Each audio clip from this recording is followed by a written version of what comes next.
Hey everyone!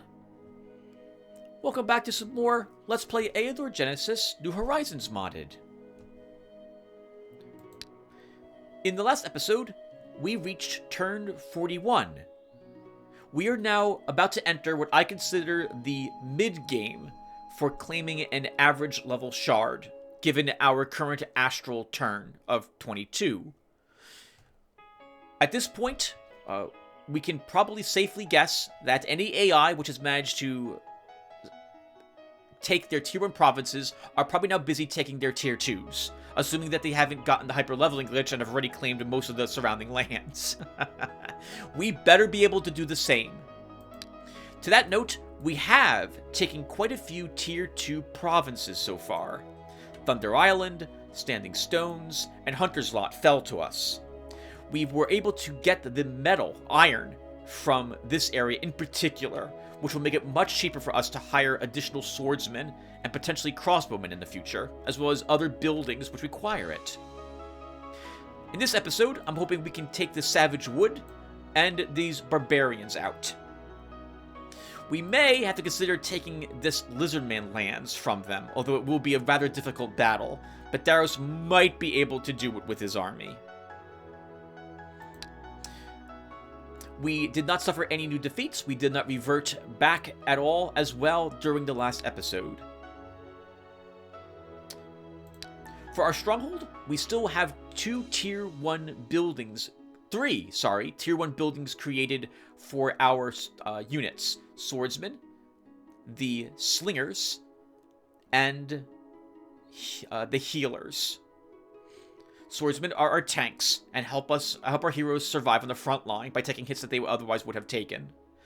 The slingers are just an okay ranged unit doing piddly damage and slowly weakening enemy stamina, but I took them mostly for the watchtower.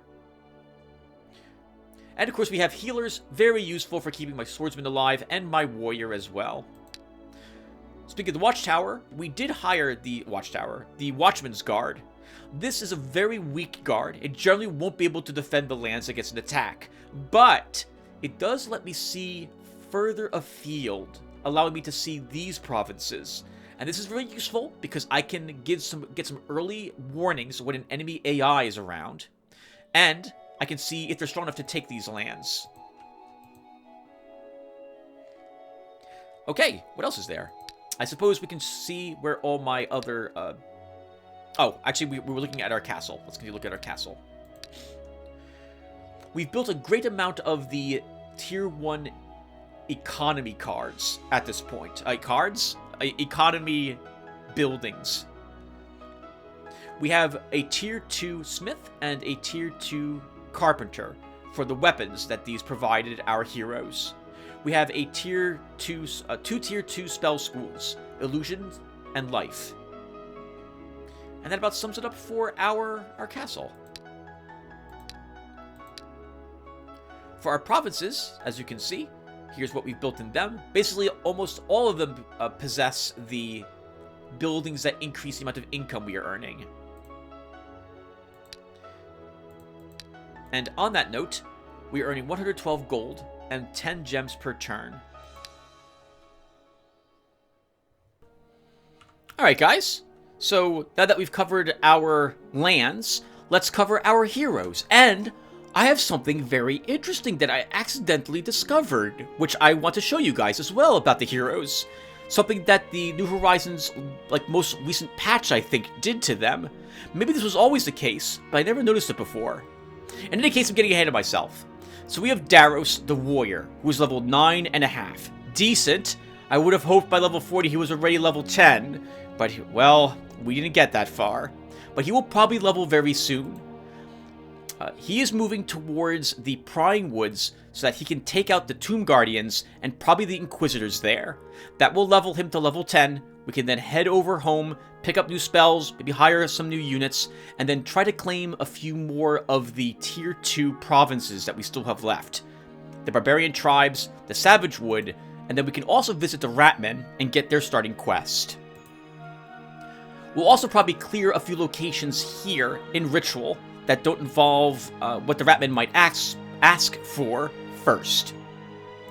In any case, Daros has 3 points in Armor Master and 3 points in Willpower, which has made him a particularly defensive warrior. This is great, as he can shrug off some effects that we would otherwise have to worry about. Diseases, in particular, fevers from mummies. These are things that will not affect him or will only affect him for 1 turn. And this much armor means he doesn't take very much at all. 7 melee defense and 7 range defense. He has a small smattering of other combat skills, helping his offense and his survivability just a tad. Ilthin has 2 ranks in diplomacy and 2 ranks in marksmanship. I was originally intending for him just to be a support character and use diplomacy to reduce the cost of stuff and gain scouting as a skill so that we could explore provinces faster.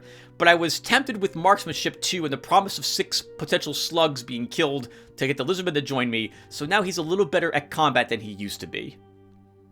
But he's respectable at level 3. He's got an okay army to deal with threats. He can't kill anything super strong, but he can kill most of the weak battles that we come across. And with that said, there's something special that has happened with our heroes, everyone, in New Horizons. I'd never noticed this in the past, and I do not think it was ever the case. But heroes now gain a randomized, unique passive that I think improves over time. Let me show you what I'm talking about. So, if we... all of these right here are things that we have gained when we leveled up. But we sometimes gain something special just for like leveling or just for picking a certain class. When we reach level 10, when we pick the Paladin, we will gain a few extra perks, which will not be shown here, I think, on this screen. They're shown on a different screen instead. But you can read about what everything the warrior has here. And notice that he has something called Trader. Possesses the skill Trader. Well, that's not something I picked, and it's not something that any pieces of gear are giving me. We don't have anything here that would give us something called Trader. So what is it? So if we right-click on Daros' portrait, we can see all the other miscellaneous effects that he's got. He has Stunning Blow. This is because of the mace we have equipped. If that was to equip our saber instead, notice that he no longer has it.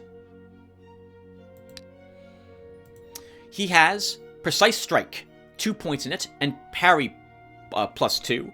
This is because he's taken 2 ranks in Weapon Master.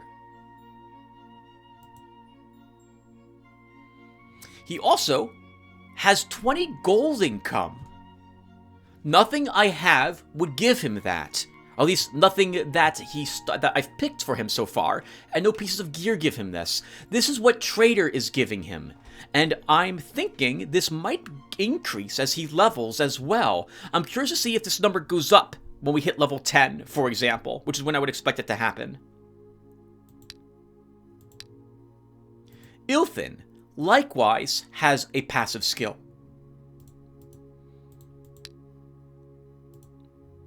He possesses a skill called Authority. Gold income 10, that's from his merchant's hat. Gold for quests 20, that's because of diplomacy. Raised weapon 3, that's because of his arrows. And Authority 5. Units with negative karma in the hero's party receive an extra +5 morale. So it counteracts morale differences because you're traveling around with units that don't like each other very much. It is helpful, assuming that the units are not too vastly different from each other. We still, for example, would struggle getting the Icarai to get along with our army, as he's a champion of light, whereas our swordsmen are lawful. They're less good than the Icarai is. So if we put a shaman in this army, these guys might lose their morale. The shaman would normally have like -5 or 6 morale, and the Icarai would probably drop to like -3. But this Authority sounds like it would then take the -3 and revert it back to a +2, and the shaman would go to a -1. they wouldn't have as much of a morale penalty. Morale, I believe, affects your defense and attack stats. Anyway, so that's super cool. I was playing a multiplayer game. I like the game, and in multiplayer, I don't have to worry about the AI. I just play. I am hot sitting with myself. I play 3 players, and I noticed when I was looking at my characters that one of them's getting a lot more money than the others, and it wasn't because of the provinces they've taken. And I noticed that they had Trader. After peeking around at all their skills and stats and what passives they had, another hero for a different faction has something called Blacksmith. Every turn, that hero repairs every item in their inventory by 1 point of durability. That's pretty amazing. Or at the very least, it's items they have equipped. And so that's nice. I like these. We'll keep a lookout for more of these in the future. And with all that said, I think we're finally good to go. So let's get started. So Daros is going over here. Once again, we're going to be taking on the Tomb Guardians and the Inquisitors. Ilthin. So Ilthin's been sitting here and exploring. I'm not doing much of anything else. The original reason for that was because I was going to come here. Oh, we did go there with Daros in order to clear a location there, the Band of Thieves, as I had thought we could maybe get like the credit for 6 brigands or so, but there were far less there. I then kept Ilthin here to explore. I'm beginning to think that maybe we should move him, though, out of here. Daros isn't going to come back here anytime soon, so maybe we should move Ilthin into the Valley of the Gone and explore there. We've only got 1 location here, Monster Catchers, and we would explore Valley of the Gone faster than we would the Forbidden Wood. So I think it would make more sense for us to go here and begin getting this place explored. Once again, if we 100% explore it, its income will increase by a small amount. So I think we do that. We could also explore here. Daros is going to spend at least 2 turns in here, fighting the Tomb Guardians and then the Inquisitors. But I don't want to get overly distracted by defeating locations when we need to claim more provinces. I kind of hate this, because I would love to sit back and clear locations for treasure. But we need to clear provinces. We need to take on these barbarians. We need to check on what's in the Savage Wood and so on. So what's more, Daros goes here, we defeat these 2 locations, he moves here, repairs any of his gear, gets new people, gets new spells, depending upon what he earned when he leveled up to level 10. We cleared the locations with the undead to test them out to make sure that the paladin is as powerful as I hope it is. And then we move over here to defeat the barbarians and check out the Savage Wood.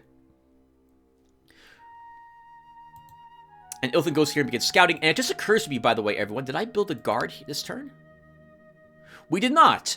Why don't we place the Watchmen here? It's a decent spot for it, because it would show us what provinces are further afield up in this spot.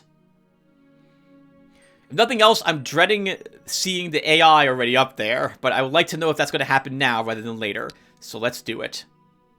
Watchman hired. Oh my god! Redwood. There's Redwood up there. We really want that. Okay. Free settlement, Ratman lands, free settlement.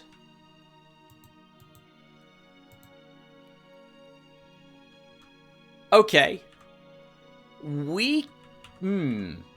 This doesn't... It changes things a bit. It does change things a bit. This is a tier 3 province. These will be quite tricky for me to try to fight. But these 3? These 3 are all free settlements. What that means is that we can purchase these lands with the proper amount of money. And Ilthin, with his diplomacy, can get them cheaper than Daros could.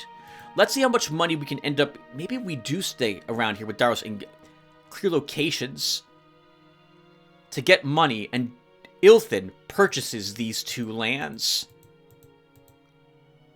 It would gain him experience, it would gain us more territory, and it would stop Ilthin from just hanging around and exploring. But I would need money first. Speaking of money, I also want to hold on to some of our cash. We want $400 so we can deal with the Lycan event when it happens again. We'll need to hire a Witcher, and there's a great chance the Witcher will be able to acquire a Lycan. There's a chance he'll die, or he'll take our money and leave, but it's worth the attempt to stop that event from occurring. Alright, so the current plan is Ilthin goes here, and we scout. Whereas Daros moves here and does some locations. Let's do it. Alright, Daros, in you go to fight the Tomb Guardians. He's not a Holy Warrior yet, or a Paladin, whatever it's called, but I'm expecting this ancient crypt to have, like, a mummy, a Reaper, and a Bone Spearman. There might be, like, another 4th unit here, but I'm thinking it's usually 3. It's usually those 3, and I think Daros is strong enough to annihilate those 3. So he goes in. They're too strong, though, for Ilthin to handle that group. Unless Ilthin had shocks. If Ilthin had shocks, he could do that fight. But I didn't give him shocks. He doesn't have any shocks. Maybe we should go back and get shocks. No. Keep Ilthin here, he'll just explore. If he loses some units or something, then we'll send him back for to look at his spell list again. All right, let's do it. Oh, actually, no. We need to hold on to cash. We need to hold on to cash.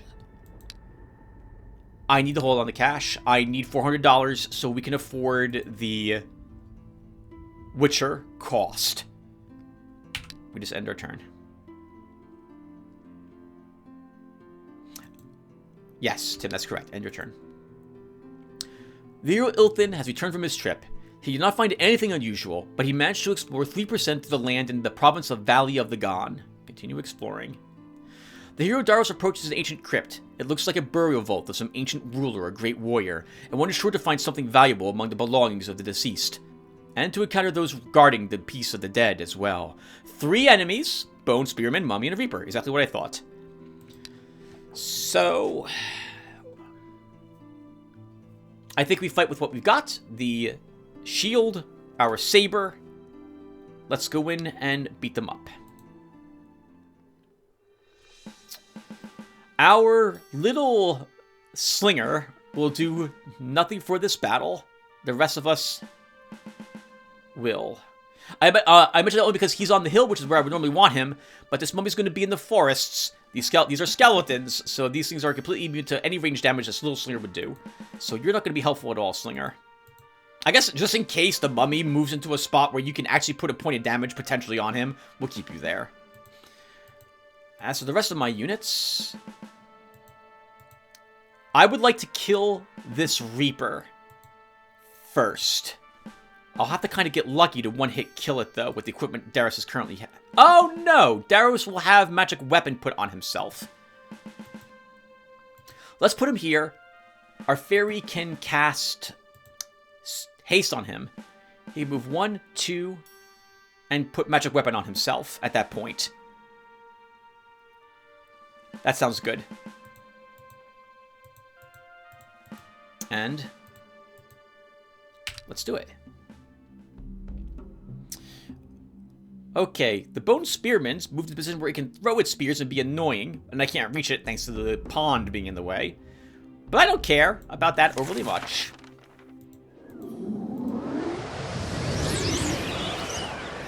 Because Daros has 7 range defense, and this does only 5 damage. He might take 1 point of damage if the creature crits. Let's put magic weapon on him.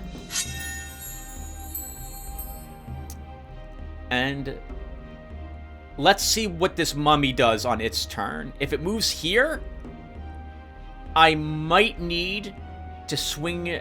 No, I want to kill this first.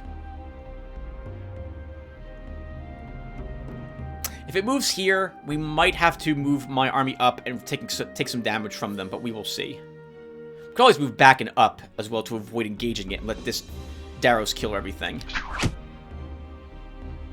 It moved straight. That's not what I wanted.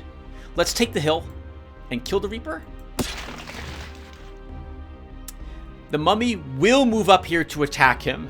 It's not going to ignore him there. And we can just sit here.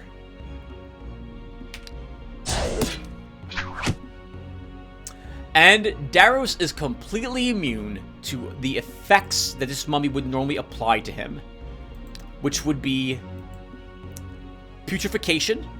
He can't be healed, and also cause fever. He loses stamina and loses one of his attack stats, and I think defensive stats for 1 round.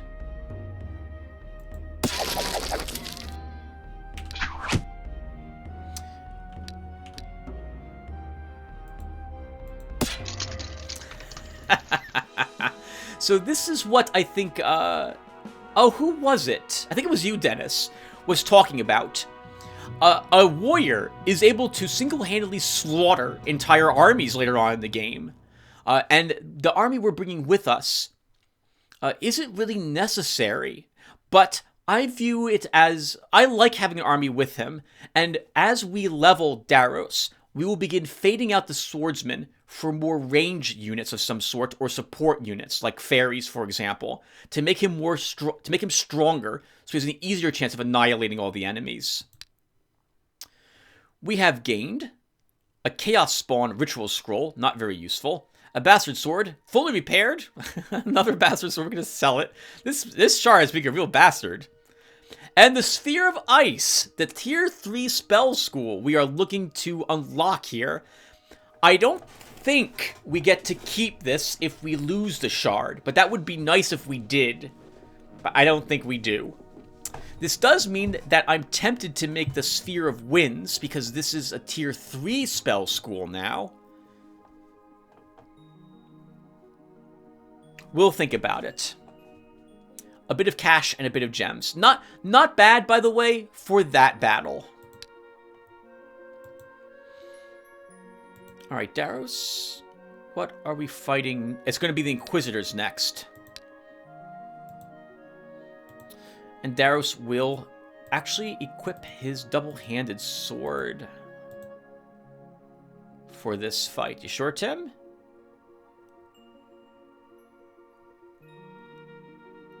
You're going to take a lot of damage from them, I'm sure. I need to do a lot of damage to them.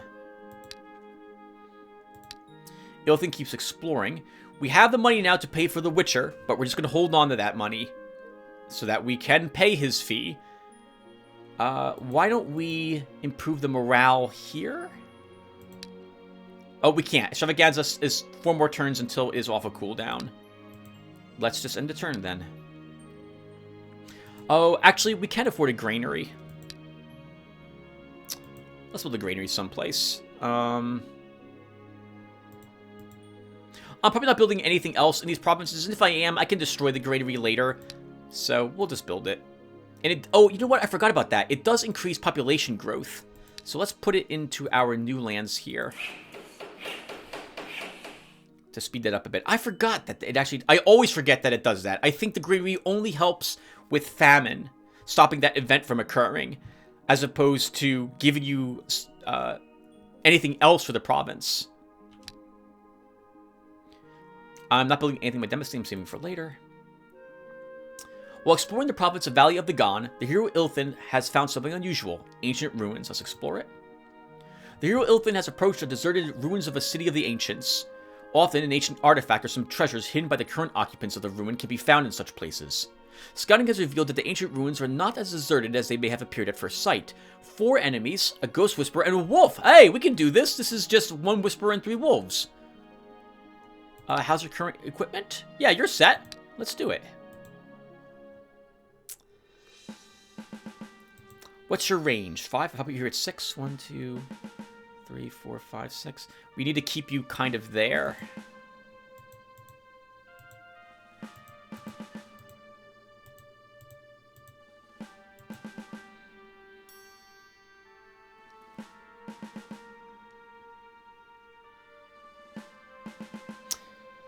It's tempting to put Ilthin on the hill and let the wolves come to me as I pick them off, but then we'll have to deal with his totems. And I don't think I want to do that. They're gonna move 2 up, 2 up, 2 up. You move these up 1.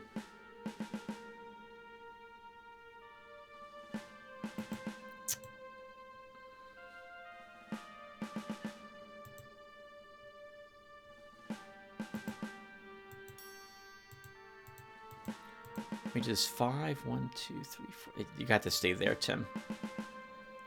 This is acceptable. Let's do this. He didn't actually do anything with that totem. Okay. So let's move my warriors up. I was hoping he would use it. It's less damage now, but he did not do so. I'm gonna stop him from summoning. How much does it summon another one of those? It's 2. So I think we will move here, so we don't take any hits from these wolves. And we'll use Astral Thief. And steal that other 2 arrows so we don't get another freaking totem. We move you down, and we just end our turn. Actually, no, we move you away as well.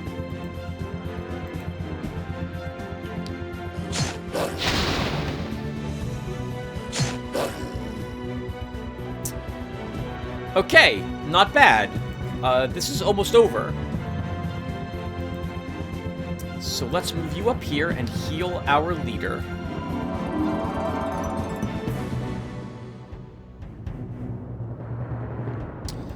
You can kill this. You can kill this one. You can move up here and hurt this. And then our archer can kill it. You move here and attack him.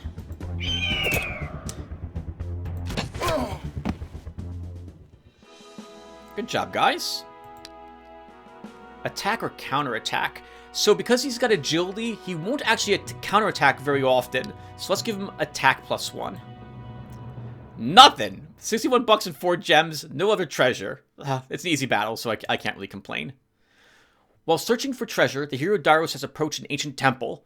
This old shrine only seemed abandoned from afar. Its guards have noticed the uninvited guest and are preparing for battle. 4 enemies. Witch Hunter, Inquisitor, Smiting Hand.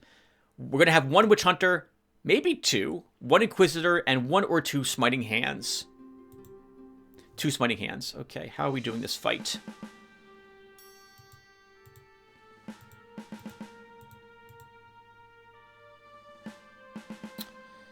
I think like this.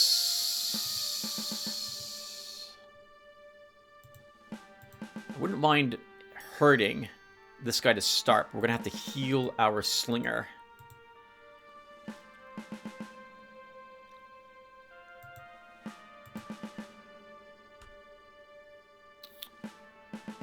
Dairos, I should have had you with the mace this time around. These guys have decent attack and counterattack. I think they have first strike. So this is going to be a little painful for you, Dairos, but I think you'll survive in the end. Let's start.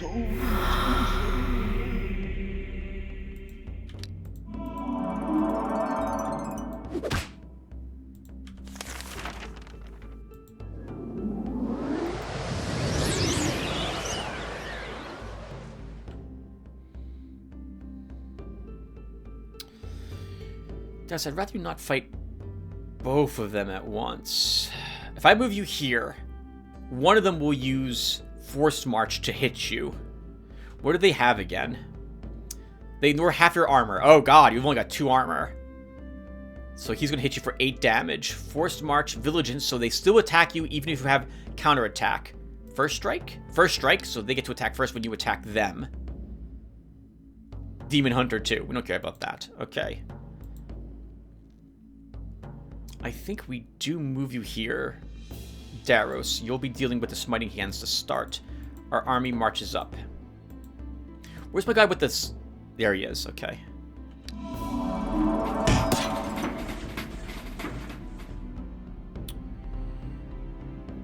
Okay. What does Forced March do exactly again? It's +1 speed, +1 speed. So they'll have 2 speed. So I can move you here, and only this one will be able to attack you, sir.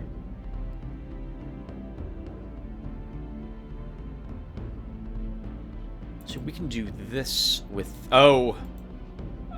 You can do that, Tim, but your healer's not down there.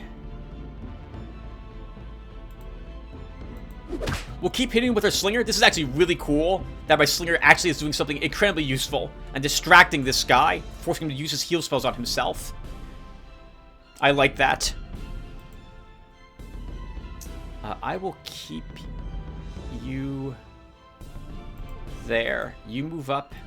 Healer. What's your range? 3. 1, 2, 3. You can move here. 1, 2, 3. You can move here. Our fairy can move down. I'm going to hit him. He's almost dead.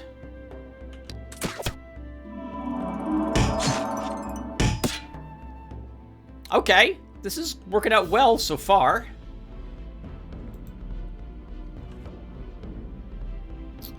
You can kill him. Let's have you do that. Oh god, the pet. You didn't kill him though. Tim, I think you're just making giant misplays here. What are you doing?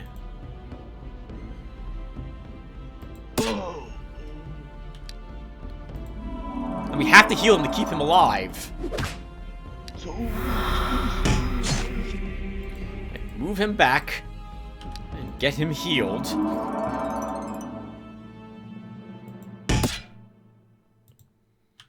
You're taking way too much damage. You've made several mistakes this fight, Tim. Gonna get that guy's morale all the way gone. I'll risk moving you up to take away some more of his stamina. Let's do that again. You move down. You can move towards that guy, and we can kill him.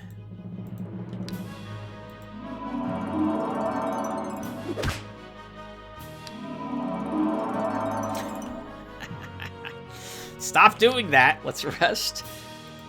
This is over. Holy crap, we did it. Oh, this one wasn't that tough though.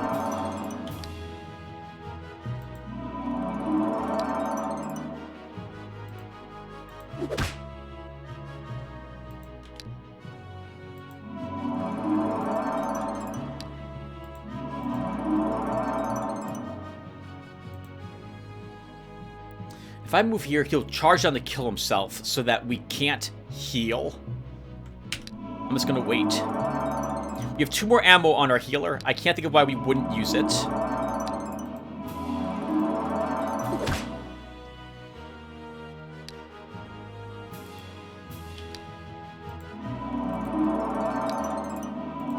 Okay. Now we can move up.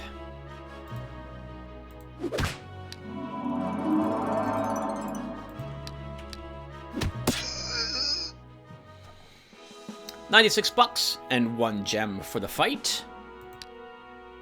The warrior Daros has reached level 10. It's time to determine his future. So I was thinking, oh come on, I didn't want to get blacksmithing.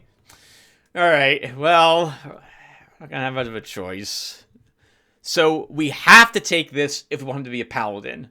So we take it. Blacksmithing slows down the degradation of a hero's equipment and increases the gold income as well, and he will become a holy knight. At the end of the warrior path, the hero becomes a holy knight, able to crush the forces of darkness with his strikes.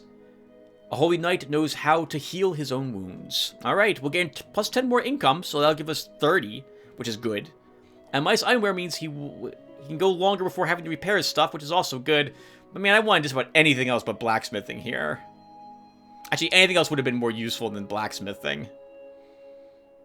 Let's take it. A hit point for you. Stamina. Do I care about your stamina? I think I will. We'll give you a stamina gem. A healing gem for our fairy. We'll give that to you.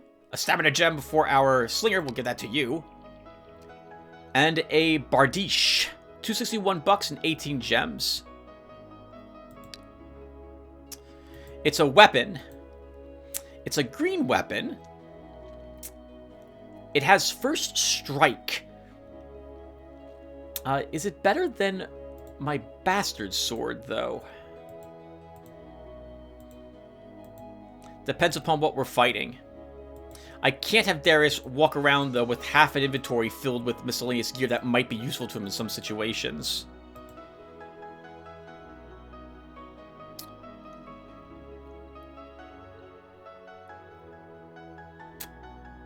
I guess we'll hold on to it, but I won't equip it. Alright, Darius, well, that's all the locations you could do there. Let's bring you back to the capital. Ilthin. Let's keep you here, and you'll keep exploring. We have plenty of cash now, so we can begin building more buildings. Let's begin making granaries in the places that are small places.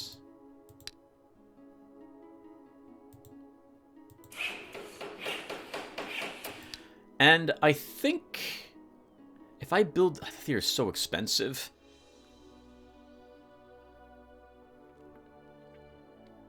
I'm thinking the theater for the population mood improvement, which would also, I think, help our capital.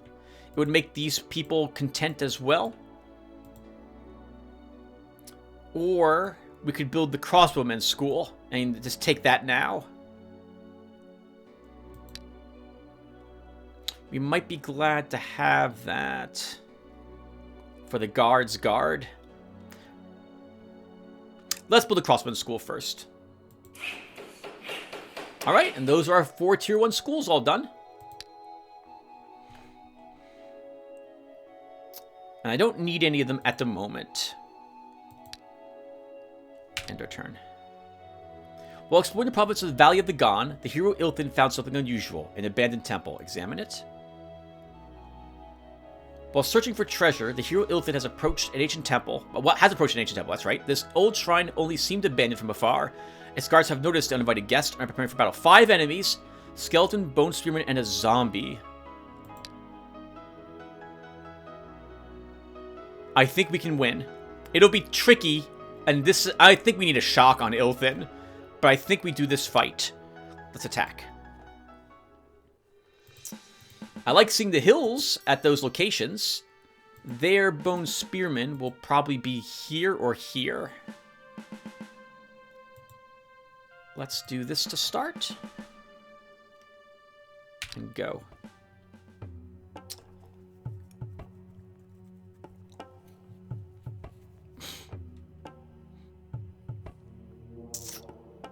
Okay. What's going through my head right away is we have Astral Thief. We could take all the ammo for the Bone Spearman right now. But that means we have to worry about the Bone Spearman and his incredible 9 melee damage. He just becomes a slightly stronger in melee normal skeleton. With slightly more hit points to boot on top of that. And more defense. He's actually more dangerous in melee than the normal skeletons are. And if he's at range, he has 5 range attack, which is dangerous, but our Ikari has 5 range defense. So he should take maybe 1 damage from him. So I will move him up here to threaten that guy. And I'll move you on the hill in preparation to take these hits. And instead, at the very least, I think we'll start by shooting a zombie.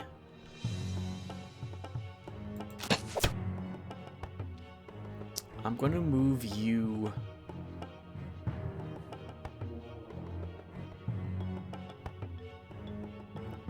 here.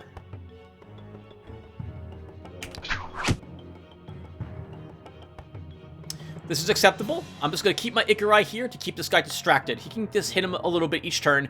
We can bring him up or cast a ranged heal spell on him later. This skeleton is going to reach my lines first. I'm okay with that. Let's continue to pummel that zombie. And we just wait.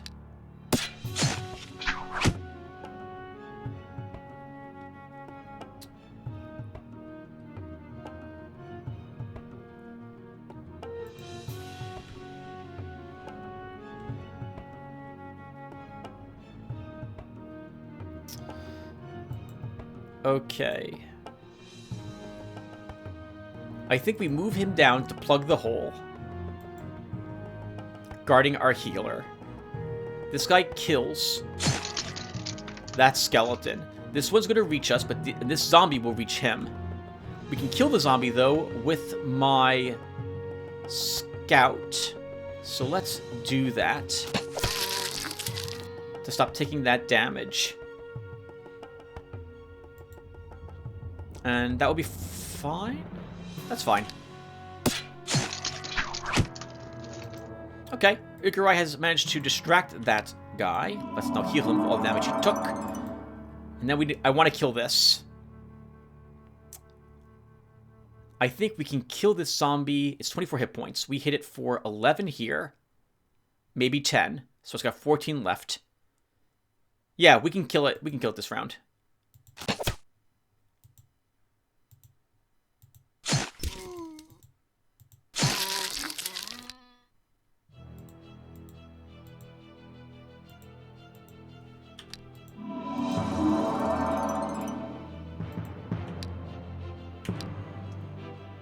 Oh, you jerk.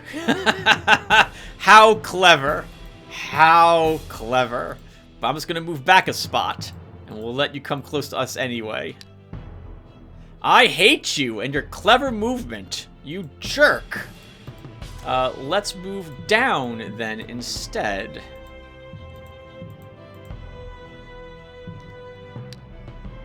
Say what you're gonna do now, wizard. You're gonna move over there. He's moving in a way that I can't hit him with 2 of my melee attacks around, which is what I need to do to kill him. I need my Ikurai to hit him first, because he won't get a counter attack. And then my swords will come up and finish him off. He didn't want that to happen, and I totally wanted it to happen, you annoying jerk. 8 gold and 6 gems are the reward for the fight. +1 command. And I think we will take the Diplomacy 3. Experience gained in combat allows you to take hit points +1. You'll grab a counter attack. We'll give you a stamina medal. You'll take a counter attack. 113 gold, 10 gems, and summon Naiad and Headwind. Another Headwind. Let's bring you back home, Ilthin, to take advantage of that +1 command. Daros, repair your gear. All of it! That was a mistake! Sell that sword. That was a giant mistake. The Bardiche. I think that's how you say it.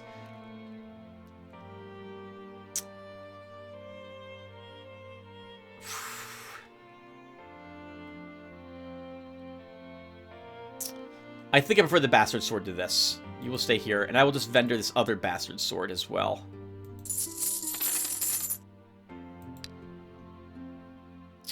We have more cash. We should spend it. So, let's... Large village, dwelling. Okay, so let's build the Miners Guild. We can then put a mine in this province, which will give us an extra $9. We'll eventually, hopefully, take this location, so we'll be able to build a second mine. Building a Miners Guild for just one mine, you're going to have to wait around quite some time for the return on that gold investment. In any case, Daros, let's have you go and deal with the undead. If you can deal with this successfully, then we have to send him out to do these. And I need him to grab the quests for the Ratman before I take on anything that could have a Necromancer in it. Ilthin comes back home, repairs his gear, hires another unit, and then we send him out to maybe buy these 2 lands. The hero Daros approaches an ancient crypt. It looks like a burial vault of some ancient ruler or great warrior, and one is sure to find something valuable among the belongings of the deceased, and to encounter those guarding the peace of the dead as well. 9 enemies. We saw this before, and I'm under the impression there are 2 ghouls, given how nervous Daros is about the encounter. Oh, it's too late, Tim. I should have hired a crossbowman. I did not do that. Well, no matter what, the mace is not what I'm using. I think we'll keep him with the shield. So we'll bring Saber and Shield. Oh, what did he gain, by the way? Oh, He has 50 gold income, so I guess Trader leveled up. Because we only picked up plus 10 thanks to Blacksmith. So my evil, he does more damage to evil-aligned creatures. He does more damage to undead. He does more damage to demons. He takes 20%? 20% less damage from demons and undead as well. Yeah, let's do this. We attack. Okay.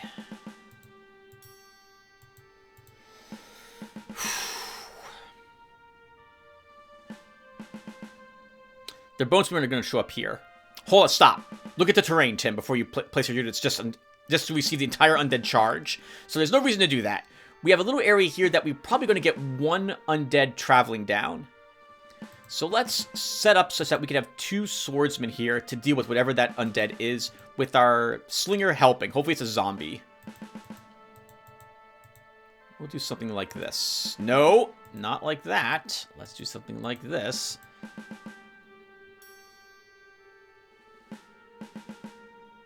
And let's start. Okay, so 2 bone spearmen, exactly as I thought we would have.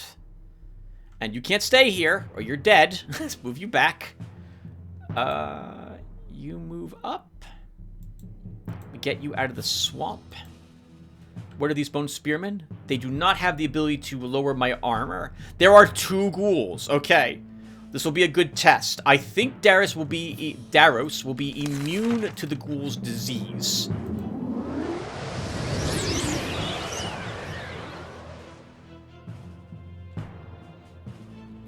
I could throw him up here to attack the ghoul, but he will be attacked by everything in melee, including the spearmen. And while he could survive all of it, he'll be very low on hit points afterwards. Stamina, sorry. So I think we will move him...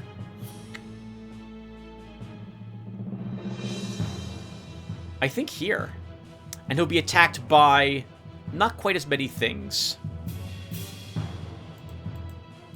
That's actually dumb. I should have moved him 3 and cast the magic weapon spell on him instead.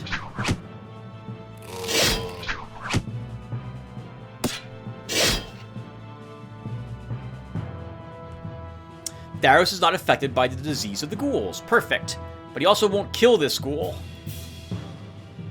So I need to move you back, or you're going to take a ghoul hit. Oh, God! This ghoul is going to be attacking my front lines.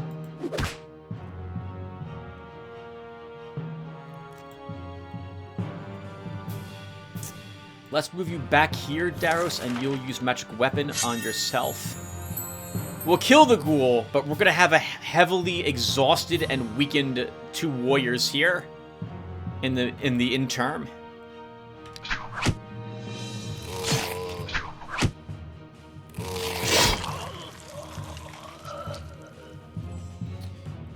So, disease.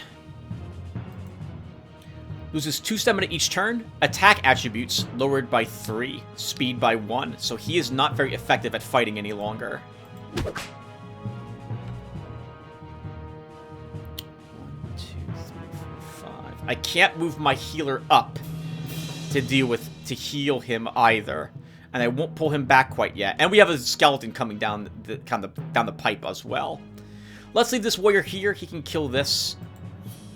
Daros can move up.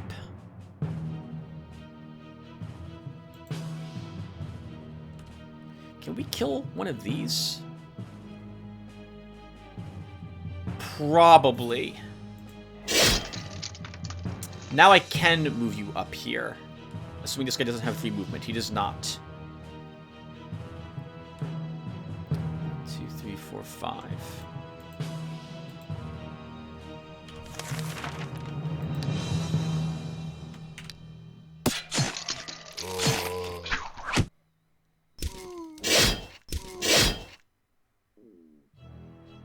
Okay, not bad. We can heal this guy. We can put stamina back on Daros. Daros can take the hill and use astral energy on himself. We can kill that jerk.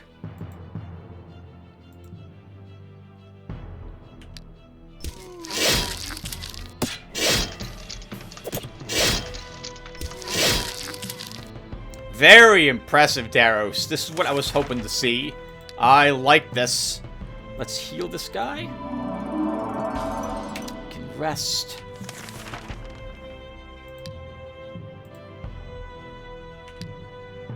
And somebody's like, please, Daros, do not attack me. No. No. Yes. Yes, yes. Alright, not bad. Daros is all like, I don't know if I can handle this. They'll shred me to bits. Shut up! Shut up and get in there and get me my golden gems, Daros. And hopefully you find some magic treasure. Hopefully it's a better weapon. +1 ammo for our slinger. Oh, copper bracelet. 202 gold, 19 gems. It is 2 stamina. And that is nice. It's not the best item in the world. But it's better than no stamina, and it's a wrist, and it's not like 2 rank 1 spells, so we'll take it. Begrudgingly thank the game for it.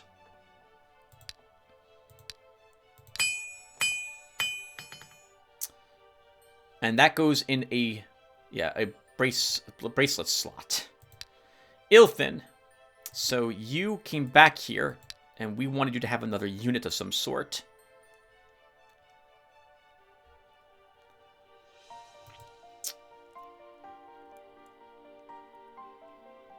How much money are we making each turn?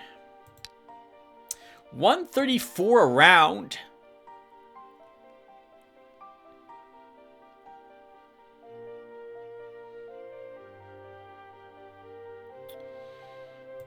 We could hire the Berserker and put him in this army. It would suffer morale penalties, though. The army would.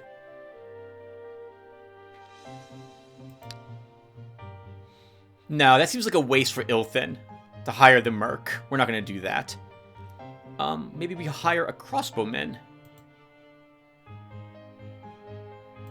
Sure, we'll do that.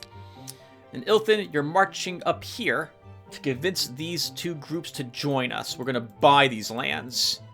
They will keep their units there as a guard, which are decent units as well. Yeah, we will absolutely do that with you, Ilthin. That also means that Daros doesn't need... We can send Daros in... No, Daros needs to get the Watchmen quest before I try to kill Necromancers. So let's go here first. We'll kill the Berserkers. And do I want this army with Daros when we go there? I'm thinking we don't. I'm thinking we leave at least you behind and you behind. I know you have a metal slinger, but I'm going to leave both of you behind. I think we take 2 more crossbowmen with us.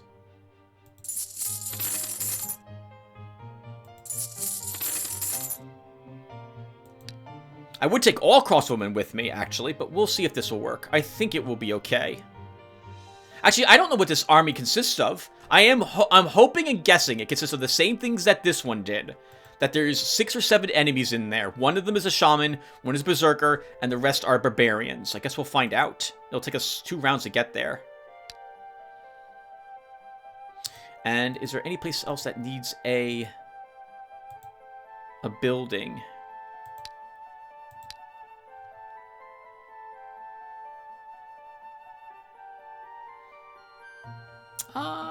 Forbidden Wood. Forbidden Wood could probably stand to have a granary built. I'm not putting the secret monastery down, by the way, because that says it heals hit points. So I want that in a spot that has lots of locations for us to do. So that this way we can sit there and heal passively with it. Okay, I think we're done. Your messages inform you that Astarchus, the greatest good magician alive, is celebrating his birthday today. On this occasion, he gave a copper coin to every man in the province of Standing Stones. He has enchanted every coin so that it brings prosperity and luck to its owners. So we can take all that money, and we earn like $100. We can give him a spell of gratitude. It's a small thank you present for 5 crystals. And if we do this, there is a chance, a very small chance, that he will send us a thank you for the thank you. We can say, I'm glad everyone's happy, or, I don't care about this. We'll send a spell of gratitude. If he responds, which there's no guarantee about, but I'm fine with that, it will be several turns from now, like 20 turns or so. Okay, we're gonna hold on to all our money. Again, I'm expecting that liking event to occur again at some point in the future. And I don't like that you're still upset. Let's extravaganza here. Just distract the peasants. And let's go beat up some barbarians and begin marching towards that tier 3 province. Yes, it's only 6. The Eador has entered the province of Rowan Reaches. The barbarians who claim these lands to be theirs by right are sending an armed party to intercept. 6 enemies. Okay. It's barbarians. I think we'll use our mace for this fight. Attack. Okay.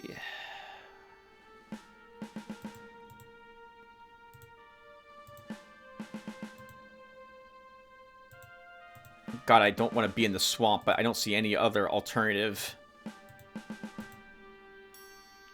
He moves here, he moves here, he moves up, he moves there. And they focus down any barbarians heading down this way. Our healer is able to... Actually, this guy would have to move up as well, or something like that. Actually, you know what, Tim? The crossman could stay there. You can do this.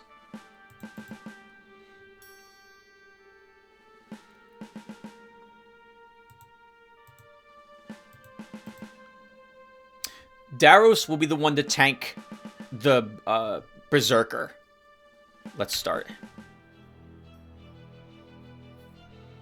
Alright, here they come. So, I guess we should cast a haste spell to start. And Daros will use a magic weapon on himself as well. Do I want to take the hill? Because that's 4 movement. It gives me 1 more defense. Which will be 9 defense.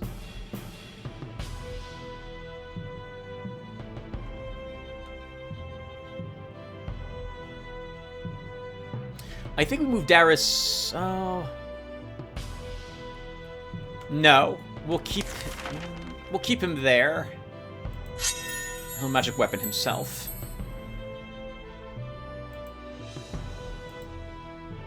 I don't want to enrage these guys to start, so we're not going to use my crossbowmen. Everyone stays put.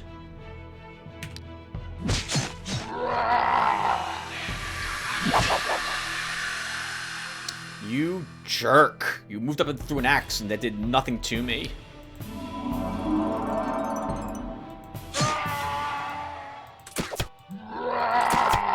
Tim, you didn't kill this thing. In fact, it's angry. You did it bad there.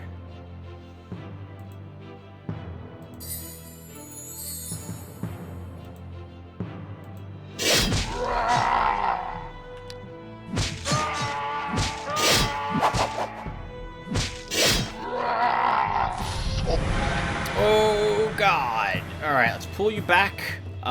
You have to be moved. We have to heal you to keep you alive, sir.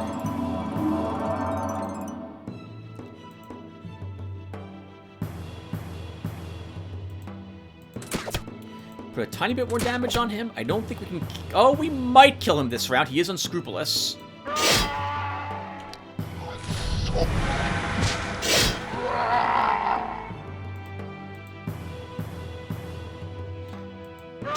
Has to be him we kill. He can kill my crossbowman. Actually, that wasn't the case at all, Tim. You didn't have to kill him first. You could have killed him. You could have killed him, and then your crossbowman could have killed the berserker. But it still worked out.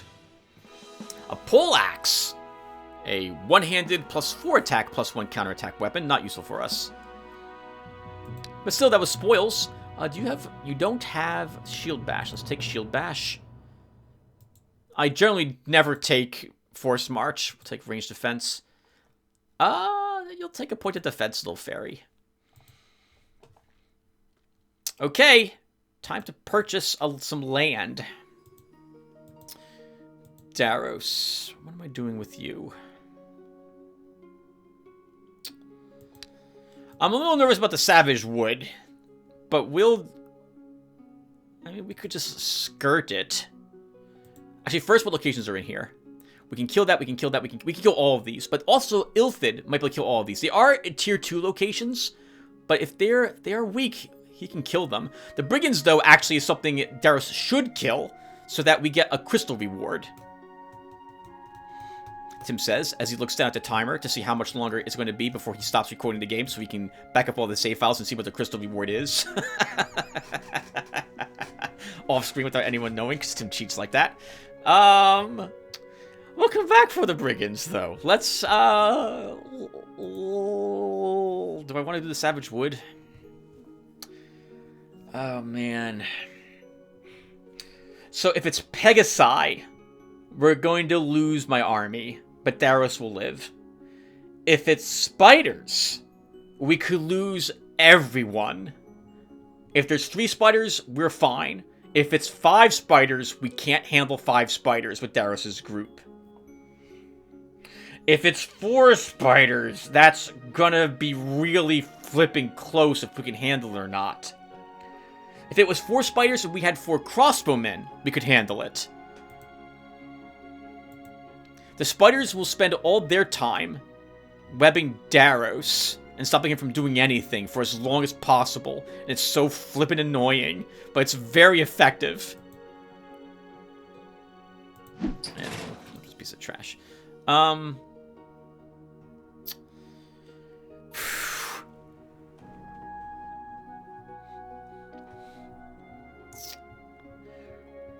Man, we're only gonna get like 1 round of combat off against the spiders, so Daros is webbed entirely. That's the end of him in the fight.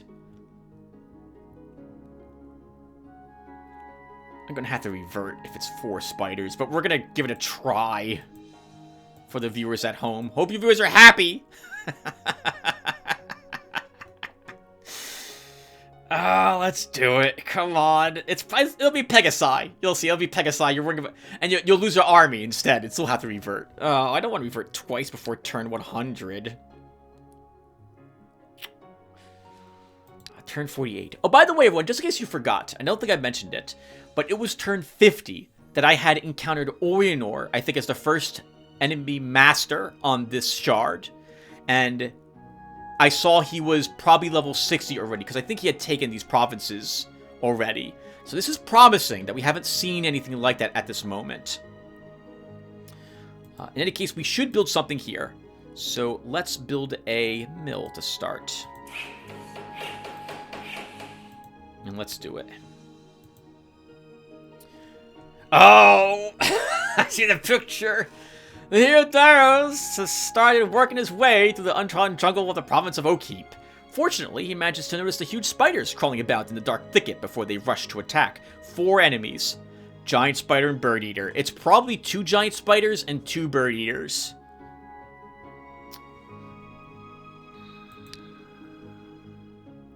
Do I go in with Bastard Sword to hit them as hard as possible for 1 round before Daros is imprisoned? Or do I equip the shield so we take less damage as these spiders bite him over and over and over again? I think we'll try the double-handed sword. It's not gonna matter. We're gonna be reverting. Let's attack. Let's freaking do it. It's 3 webbing spiders. Oh, God. Okay. Oh, man. It's 3 webbing spiders. Oh, God. How am I doing this? Can we use the lakes to our advantage somehow?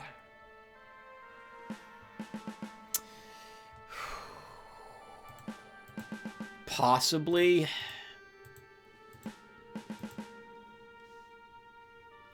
It's a bit of clear open terrain here. So if we put Daros down here... Daros has to be, like, over here. And we have to wait for the spiders to arrive.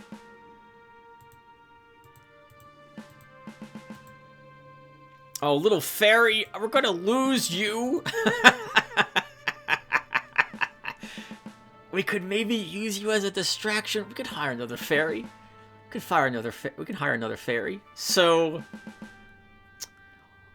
on my turn, what happens if I'm set up like this? This spider moves like here.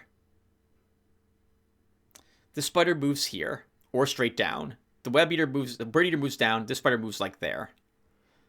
If Darius is here, and I don't move him up, so hold on, this spider's here, 1, 2. Okay, if Darius is here, and I don't move him up, for 2 rounds, Darius can move up and hit this spider. I can focus all firepower on one of these spiders to kill it as fast as possible, so that we have less web to worry about. I think that's what we're going to do.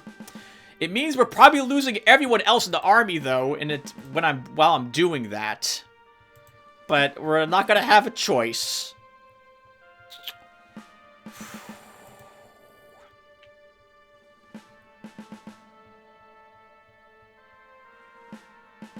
I think I'm ready.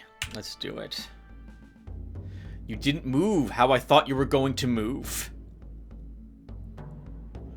1, 2.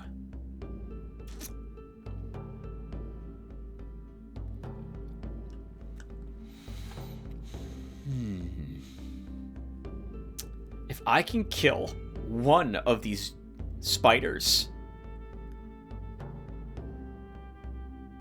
I don't care about my crossmen at all. I don't care if they both die, but I do care about my fairy and my healer and my one metal swordsman. So what's gonna happen? So he's totally going this way. This guy will probably come down here, but it's gonna take him one more round to reach us. So we don't have to worry about the bird eater, nor this spider. It's only these two we have to worry about next. If this spider moves here, he might not. He might move here to delay his attack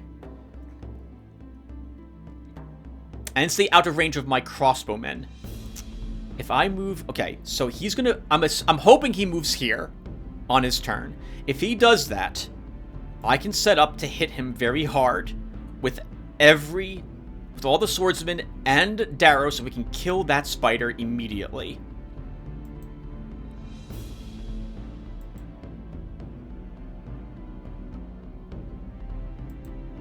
Good music, by the way. It's my favorite track, just in case I haven't mentioned it. Darius, you move 1 up. Now, 1, 2. We move. Actually, there's no reason to move either of my crossbowmen. They stay exactly where they are. Who gets the magic weapon? Because if I give it to Darius and he's webbed, that was magic weapon for no reason. So I think we need to put it on one of these guys instead. And I think I want it on this one. So let's go ahead and cast magic weapon on him. And that's good. I hate you. I hate you. That's not what I wanted to see. That really was not what I wanted to see. Okay? The spiders all move so that I can't actually hit them. With my crossbowmen. He moved where I was hoping he would not go. God, these are 3 poison dealing spiders too. They're supposed to have 2 poison normally. Oh, okay. We still gotta go for one of these 2. We have to kill them first. We have to. So,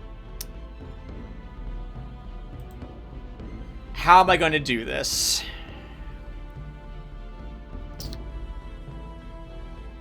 We can cast haste on this guy. Darius runs up and hits him first. And he'll inflict him almost 20 points of damage to him.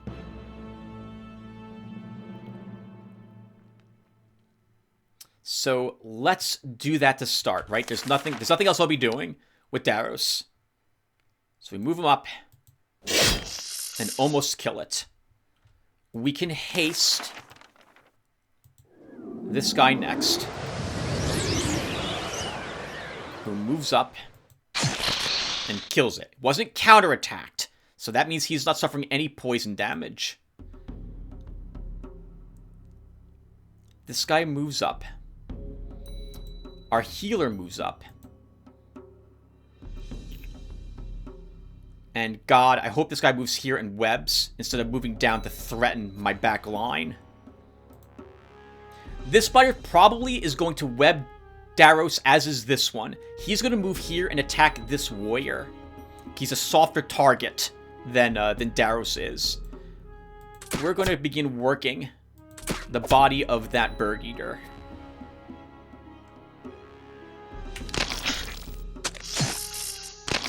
exactly as I thought. Web. How does web work again in New Horizons? The special kind of ranged attack entangles an enemy in a web. An entangled enemy cannot do anything. For every 10 points of the target's attack, counterattack, or magical ranged attack, entanglement duration is reduced by 1. So every web is going to last for 1 round on Darius, and it stacks. So if they both used it, he's webbed for 2 rounds. This is because he's got, he had 16 attack and like 11 counterattack or something incredibly high. Can we kill the Bird Eater? I think we can this round. I think you can just one-hit kill it. 14 damage? Yeah, you can. Well, you can one-hit kill it. But our crossbowman, oh, only he can shoot it. Let's move you up. All right, well that guarantees it'll die.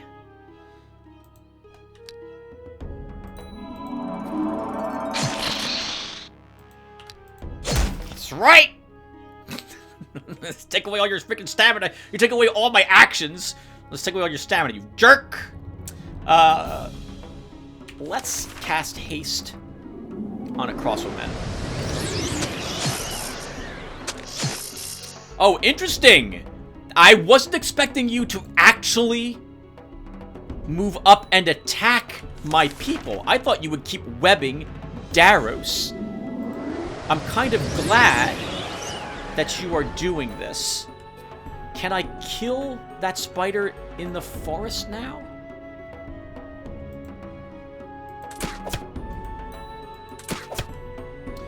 $12 attack.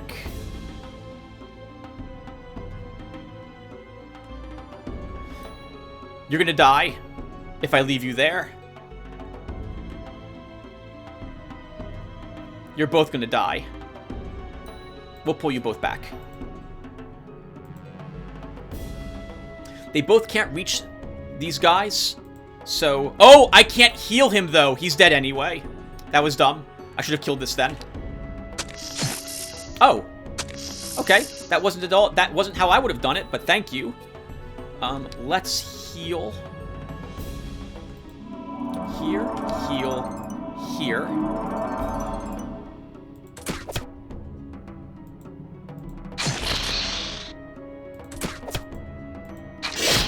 Oh, wow!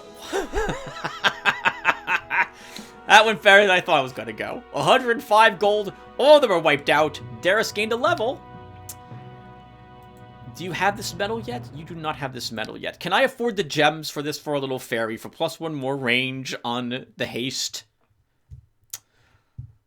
I don't think I can, everyone. I know she really wants it. She has totally earned it by now, but +4 gem ink upkeep... No, not yet, little fairy. The hero Ilthan has entered the province of Tannerside.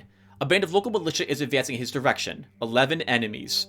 Militiamen, veteran slinger, spearman, veteran spearman, bowman, pikeman, swordsman, crossbowman, border sentinel. That's 9 of them. There's probably 1 more militia and 1 more slinger. But we're not here to fight, we're here to negotiate. The militia leader addresses the hero. Well, you know, we don't want no war. If you and our mayor come to terms, we can make an oath to your lord. I tell you, it's all fine and good as it should be, but, well, now our mayor, he's a real miser. He'll want no less than 360 gold coins for this here contract. Someone needs the money, you know. That's a fantastic deal. Yeah. What if I pay you half as much to you personally?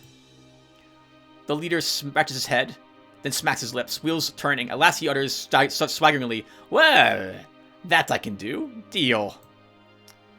A large trade caravan is asking for permission to cross the province of Forbidden Wood. The traders are willing to pay you a tax of 50 gold coins. So, sometimes you might be able to get 100 gold for them. We're not evil, so we can't do this option.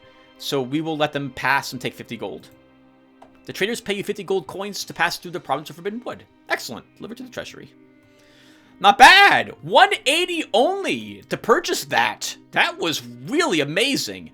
And we have a militia is what this says, but I'm pretty sure this militia is made up of the things that were here anyway. Let's find out by casting an Astral Spy.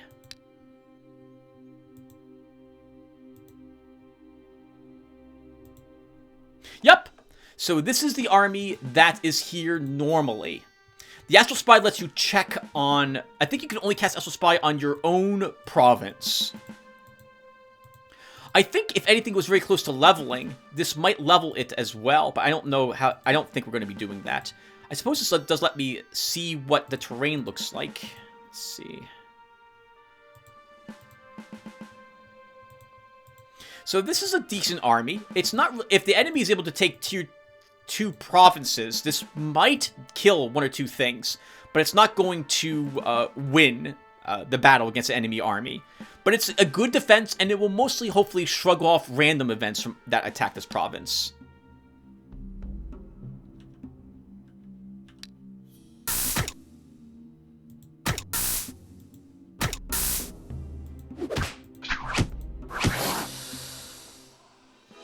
Oh, nice, something's leveled.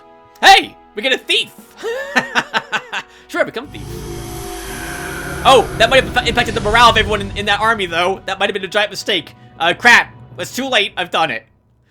Oh, that sucks. Well, it's too late now. All right, there's Redwood here, everyone. There's Redwood, and this is going to be a similar province to this one. So let's move up here and take it. As for this province, let's go ahead and build a pub here. Darius, I can't believe you won that fight. I'm so proud of you, Darius. You came such a long way in such a small amount of time. We're still waiting for the Lycans, and we want money to pay for this province, so we're going to have to wait. Do I cast a heal spell? Oh, we already cast a heal spell. Cast Astral Spy. If this consists of the same army as this one, Darius is not strong enough to win that fight. So I think... What's over here, by the way? A knightly order, plate armory. There'll be decent shields and armor there, obviously.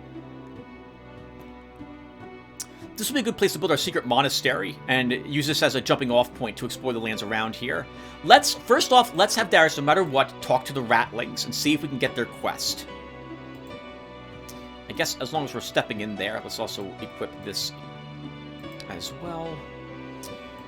At home, I would like to begin working towards a journeyman smith because we're just not getting any good weaponry from the locations we're doing. Let's build a jewelry store. We haven't unlocked a tier 2 jewelry store, and that's perfect, because we can't be tempted now to increase this. You might not remember, but of all the buildings, when you upgrade 3 buildings, of, I think, the 4 you're only allowed to upgrade 4 of these buildings to tier 2. And then you don't have access to any of the other tier 1 You can only build 4 tier 1 buildings. The other ones vanish after you do so. Then, from those tier 1s, only 3 of them can be tier 2s. And so, since we can't upgrade the jewelry store at all, I'm not even remotely going to be tempted to do that. So I think this is a good purchase. Plus, we could purchase those copper rings from now on.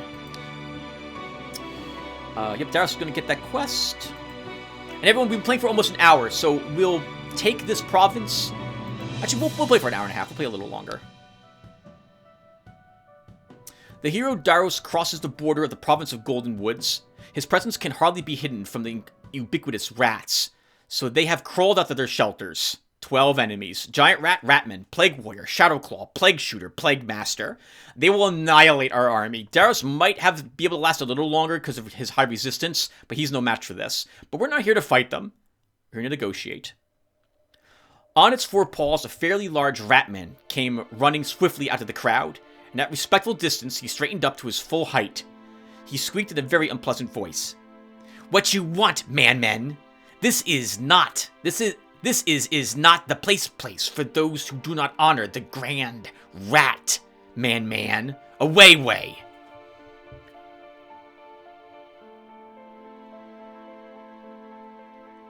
What? You don't want to talk? Oh! Let's do this. Why speak, man? We no juju business with you. Grand Rat lead us. So there are no problems? Rather than answering, the Ratman ran back to the line of soldiers, and some squeaking and squealing could be heard, with the occasional nervous twitching of Ratman tails. Numerous sneaky and poisonous green eyes periodically glanced at the hero. After a minute, the Ratman returned. There is one problem, yes. Rotten necromancers. Their despicable mage magic makes food go away. Food attack us. Food no more taste tasty. We can stand it no more. Kill rotten necromancers. Kill them. And how many do I have to kill? You know me, it's 3? 4! Darn it! Kill 4 rotten necromancers. Kill them. Food should not go. Food should not eat us. We must eat food. Oh, that's easy. I'll be back. The hero Ilthin has encountered the province of Seder Wilderness. A band of local militia is advancing his direction. It's the same exact group we have just seen. Maybe it is the same exact group, but I'm sorry, it consists of the same exact people. Let's negotiate. It's the same thing. The militia leader addresses the hero. Well, you know, we don't want no war, and if you or our mayor come to terms, we make an oath to your lord, I tell ya, as fine and good as it should be. But, you know our mayor, he's a real miser. He'll want no less than 360 gold coins for this here contract. Our settlement needs the money, you know. I might as well pay you. Oh, it will be cheap. How if I pay you half as much? The leader scratches his head, then smacks his lips, wheels turning. At last he utters swaggerly, "Oh, that I can do. Deal." We still haven't seen the enemy. Hey, we're almost actually at this corner, so I think whoever's up here must be distracted. I'm fine with that. So this worked out very well for us, everyone. We're able to take a tier 3 province by purchasing it, and this one as well by purchasing it. There's no lands here. Medusa swamps there. And orcs. Okay. Daros will now head home to begin looking for necromancers to defeat. Yep, there's one group there. I think we saw a necromancer at this witch circle, so that'll be 2 of them.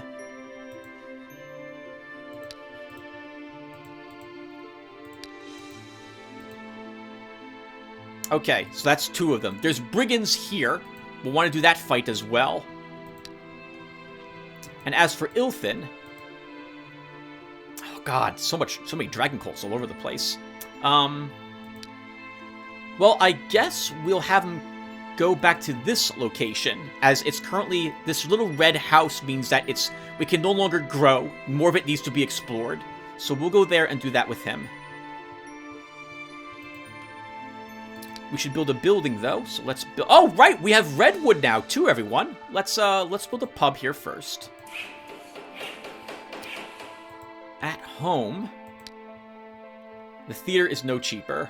I can't build the theater because I need 400 gold for the Lycan event if it occurs.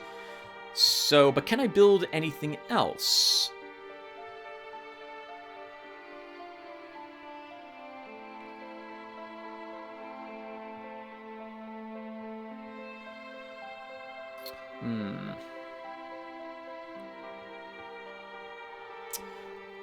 Forester's Guild might be nice. It's 200 bucks. It improves the province income by 1 for all forests. That's 1, 2, 3, 4, 5, 6 more gold per turn. And we can hire the foresters, which I believe give us more money or decrease the cost of garrison units. Let's build it.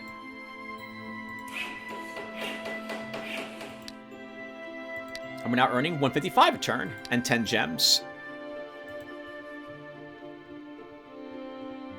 It's tempting to dismiss this guard and build the Watchmen there, so I can see everything around here. But it's a strong militia. I mean, we could replace it with the guard's guard then, but not yet. I'm not going to do that.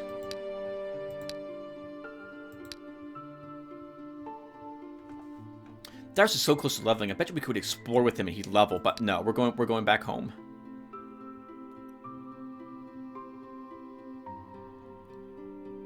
For this location, it's a free settlement. We can use Ilthid to purchase it from them. In fact, I guess we should do that. with him next. This will take 4 rounds to get there. Actually, let's go here first and we'll explore it so that this red house isn't there first. Pathfinders from the province of Nidek Valley report that some monster has started to appear in the village at night. It rips apart the villagers and drags remains off to some place. All that is found in the morning is a large pool of blood. Hire a witcher to hunt the lichen down. Minus 400 bucks. The witcher took his fee and went hunting in the night. But he did say that stalking the beast could last quite a while. We'll wait. We'll think about it. Okay, yep, so that's why we're holding on to 400 gold, so that we could go ahead and do that. What will likely happen is that the Witcher will return and have a Lycan contract for us. The Lycan is a fairly strong werewolf. And there's something really annoying about it that I can't remember, that I hate when I fight. I think every time it kills something, it regenerates, or it can eat corpses and recover most of its life, or something like that. It's a very nice unit, but it also is very evil. So it's not going in any of these people's armies. We also, I don't think we can even put it in an army, because we need a certain structure to unlock it. Alright, so you're going back there. Ilthin, you can explore. Oh, actually, why don't we have you check out what's in the Nightly Order? Actually, no, because we don't have that much cash. Let's just explore. We can come back here later with Ilthin and check out what's in there. He can purchase a few things with the diplomacy being so high. Oh, we should actually build things now, too. So, let's go ahead and build a sawmill here. And at home? Oh, we should build, like, a guard. What does the foresters do? A few foresters might be able to beat off a gang of robbers or a handful of rebels, but they are ill-suited for serious battle. However, they produce valuable furs and in peacetime. Increasing the province's income. Raises province's income by 10%, can only be placed in provinces. So, that's 1 gold there. Although I don't think they cost anything to maintain, right? They're 2 gold to maintain. So, no, we're not going to put them there. The Seder Wilderness would be a good place for them. That's 2 gold. They pay for themselves, but I don't think we do that. Although having a guard in location is better, arguably, than not having any guard in the location. But I don't want to spend 100 bucks for them quite yet. So let's go ahead instead and purchase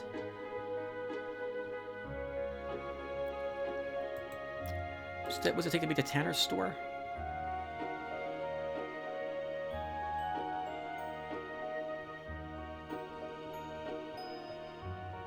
I don't see it. What does it take to make the Tanner's store? A stable. Okay. Oh, that's this. Okay. We can wait around. Let's just end our turn. Actually, hold on. There's a free settlement here. We could take this too. We could just walk over there and buy this province as well.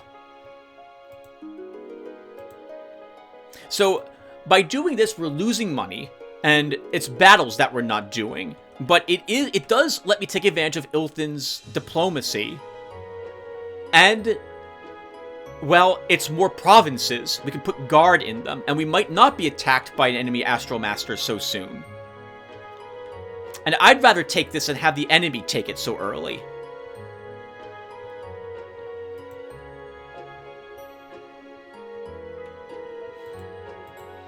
No, I'll hold off on it. I'll watch the enemy take it next turn. All right. So we're good. We're saving up for later. That's is that right? Yes, that's correct. The hero Ilthin has returned from his trip. He did not find anything unusual, but he managed to explore 4% of the land in the province of Tannerside. Continue exploring.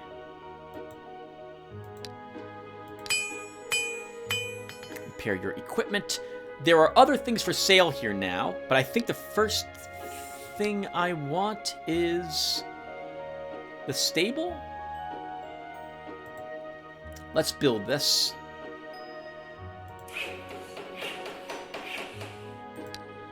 And then Daros. Let's look at your troops. So if there's Necromancers, the Crossbowmen will not be that useful against them, because their range is less than the Necromancer's bolt range. Also, we should probably not have the shield and mace, but have our bastard sword equipped. I'm going to leave these two here. Let's go ahead and kill some necromancers. I forgot, I even had these spells. Go. I should drop them off in our armory. I think I can do that here if I visit the shop. So the red is now gone from this province. So why don't we go ahead and come over here now? Oh, now this province needs to be explored a little bit more. Okay, we'll be back here with Ilthin then. I'm not going to bounce them back and forth between these. Let's go here. We'll explore this province. I'm sorry, we'll purchase this province to gain access to it without a battle. Daros can go ahead, yep, and explore that lookout tower. Did I not build something in the provinces this turn? I did not. Let's build a pub. The hero Daros approaches a fairly strong, relatively new, and well-protected tower. The inhabitants of the tower have noticed him. They're preparing for battle. 8 enemies: skeleton, bone spearman, zombie ghoul, necromancer, and sorcerer. I'm going to guess that there is only 1 necromancer and 1 sorcerer, as opposed to there being a second one of them.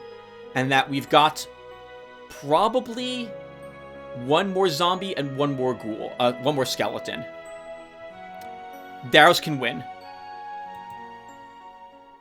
Okay, it is as I thought. It's exactly as I thought. Okay, so how do I want to do this with my army? Oh, right. We should be ready for them to summon things to the battle.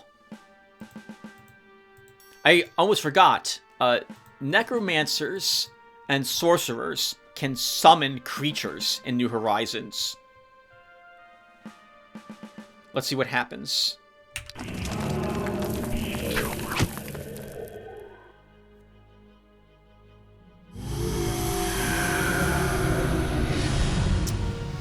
Okay.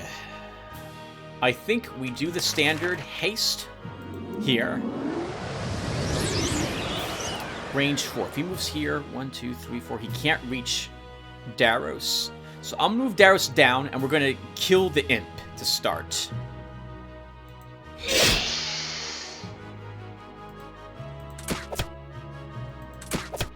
Yeah! 2 damage! Take it, skeleton. And that's it. The army huddles over there in fear and watches in amazement as Daros kills all this.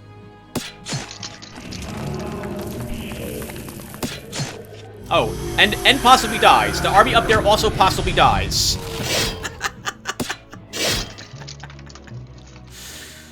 Okay, you didn't die. You lived. Let's heal you level 6. Heal you again.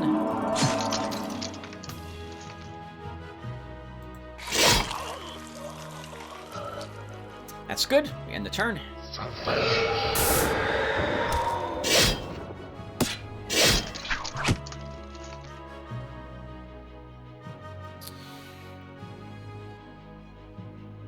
Daros will step back a single spot and use astral energy on himself.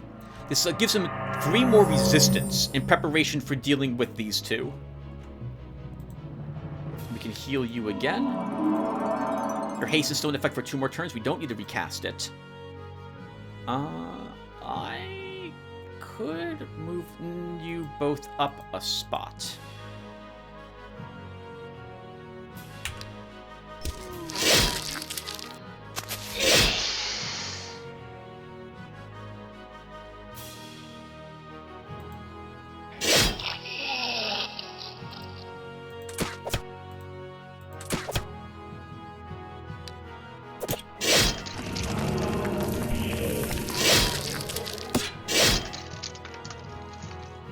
Okay, let's get haste back on Daros.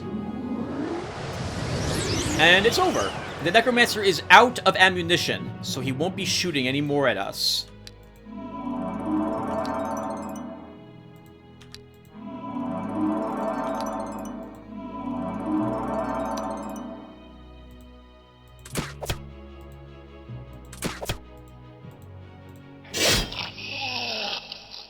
One of 4 Necromancers defeated.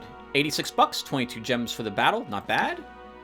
+1 health, And do we go even more Armor Master, or do we continue to try to get more attack on Daros?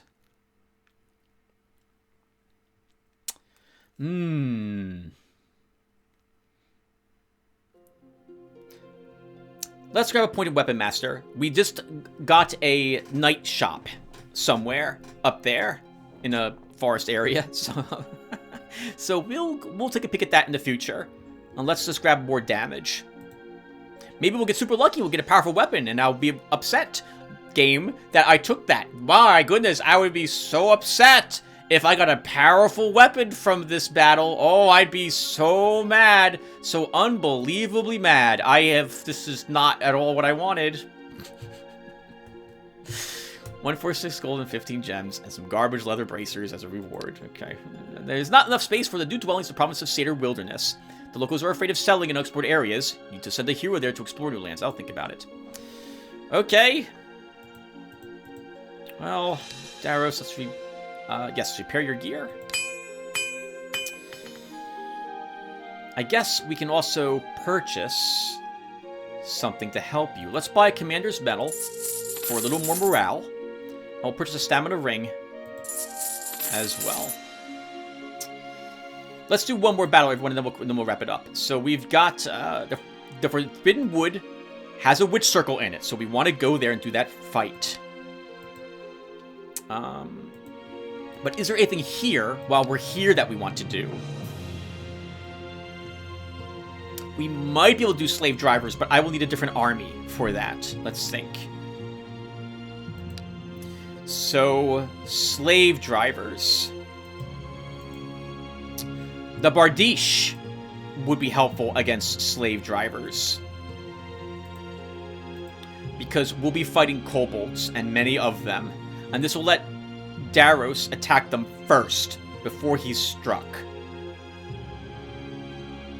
If I'm going to do this.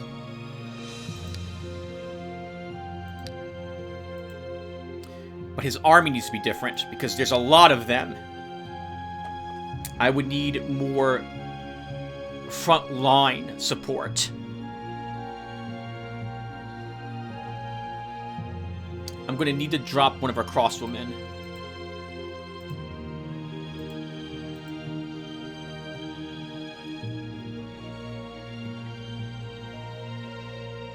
No, let's not get distracted. Let's do the Necromancer Quest, Tim. Focus on that.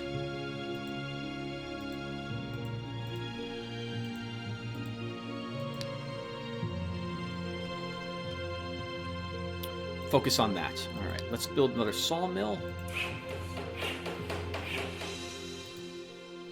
So, nothing here. Actually, you should bring up this menu, Tim, instead. Oh, I can't. Okay, it doesn't work that way. So what do we have here? Yeah, no other necromancers in that place.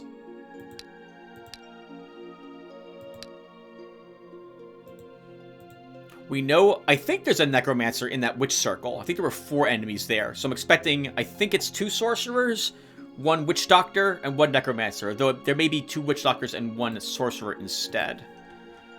There's nothing there. There's nothing... there's things there, but nothing that would qualify as necromancers.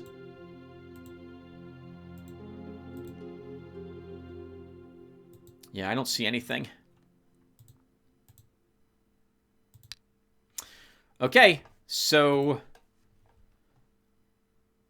Daros, it's either fighting the slave drivers, or the dark elves, or we go here. I think we just go here. Yeah, we'll go here and just defeat that witch circle, and then we'll wrap it up at that point.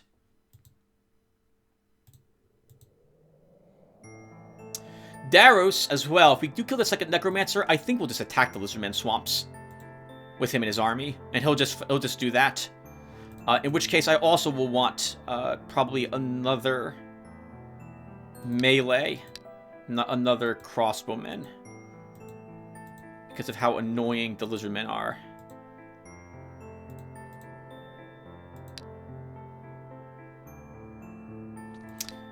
And if I'm not going to build anything else, and Daros may as well finish up finish buying more copper rings.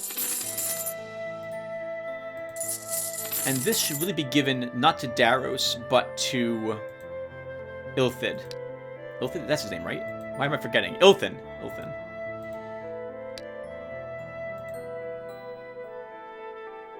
Okay, we don't purchase anything because I want to have the money for this land.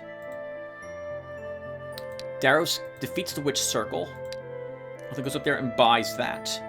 Actually, we should buy like a pub if I haven't done that before, but I don't think there's any lands that are open for that. There are not. I will build a granary here to improve that growth.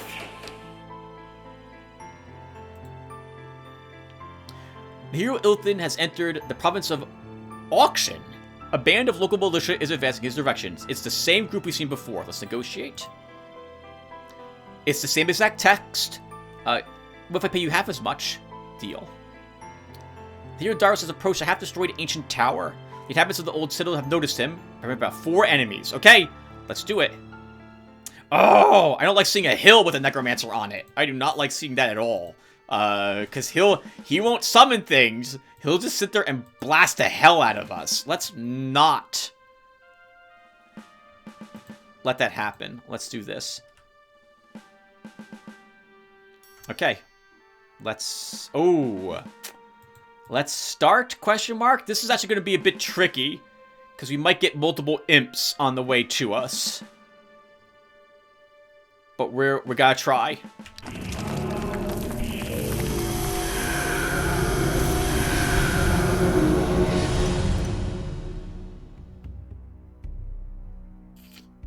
I'm confident we can win. I'm just not sure how much of my army will remain standing after this.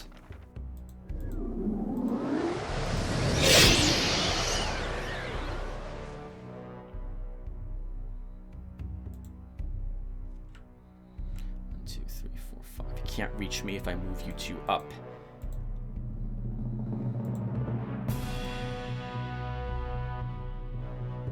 One, two, three, four, 5.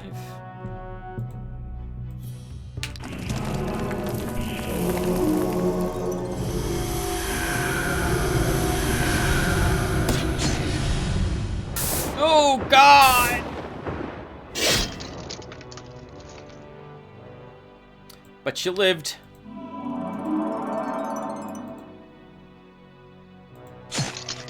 Now,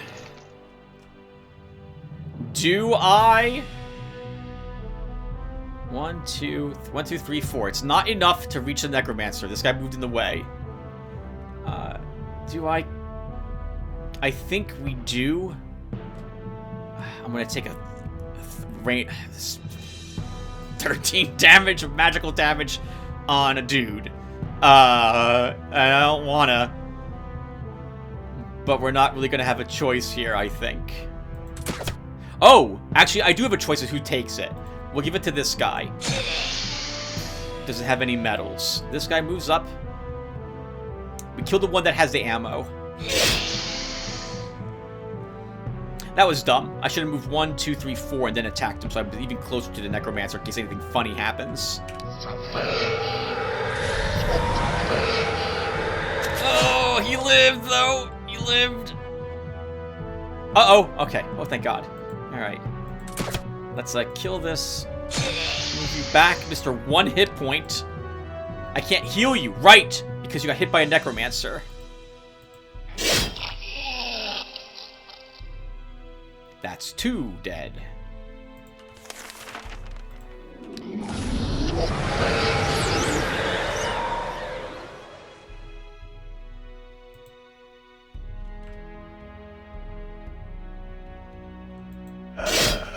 You have ammo the others don't. Guess who gets to die?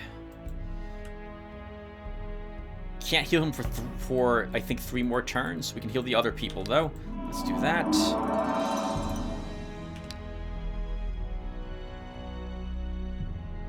No, it's okay. You can play with us. We're right here. There's no reason to go and see anyone else. You know, you should spend all your time talking to the friends you're hanging out with instead of texting. You know, just spend all your time on Twitter or what have you. You should spend your time. No. Don't be distracted by your cell phone. We're right here. 95 bucks and 18 gems, and we leveled again. And Daros with his, they'll kill me. Shut up! You're a lot stronger than you think you are, you big dunce. Get in there and kill them for me. 95 bucks and 18 gems. Let's see. +1 command. Okay, so we should head back to pick that up. Oh, we can again take more Armor Master. I kind of wanted willpower here, but this is acceptable. Let's grab another point in Armor Master, I suppose.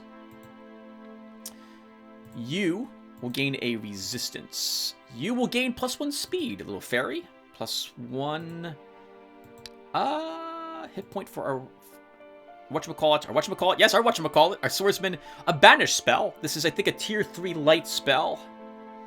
254 bucks and 20 gems. This isn't still what I wanted to see. The night, the same witcher you hired to go hunting arrives in your castle. He says that he managed to track down the monster and catch it. And true to his word, the witcher drags a lichen along, safely held in chains. The beast is immediately put into a cage. Now what do I do with it? All right, that's a good way to end it. We got that problem solved as well. Daros can go back and leave this poor gentleman behind to be healed. And I think the next thing we should aim for is a tier 2 unit, but we'll need the fort first for that. And we're quite some time away from that. But we can go back, we can outfit Daros a little bit with the units we left in the capital. We can fight those slave drivers. What is Banish? It is Sacred Magic. 15 points of magic damage to all units within 1 tile. Only works on the undead demons and elementals. It's an AoE spell. Does not infect the servants of death. Damage decreases significantly with caster spell power. This is not for you, Daros. This is for a spellcaster if we get one later. I forgot I gave you the Bardiche. I should have... wow, Tim, you won that battle without the right weapon equipped. Good for you, sir. It's a bit disappointing, though. Is there anything else here you can kill? We can kill the centaurs. We lose our whole army. We can kill the spiders, but I'm a little worse off at the moment. Let's go back home. And what's in this location? Dark Elves guarding the Mythal Deposit. They will actually be a difficult battle as well. Let's pull Ilthin back and begin exploring more of the starting lands for us. But otherwise, I think we're done. So thank you guys for watching. This was fun. I suppose now I will also...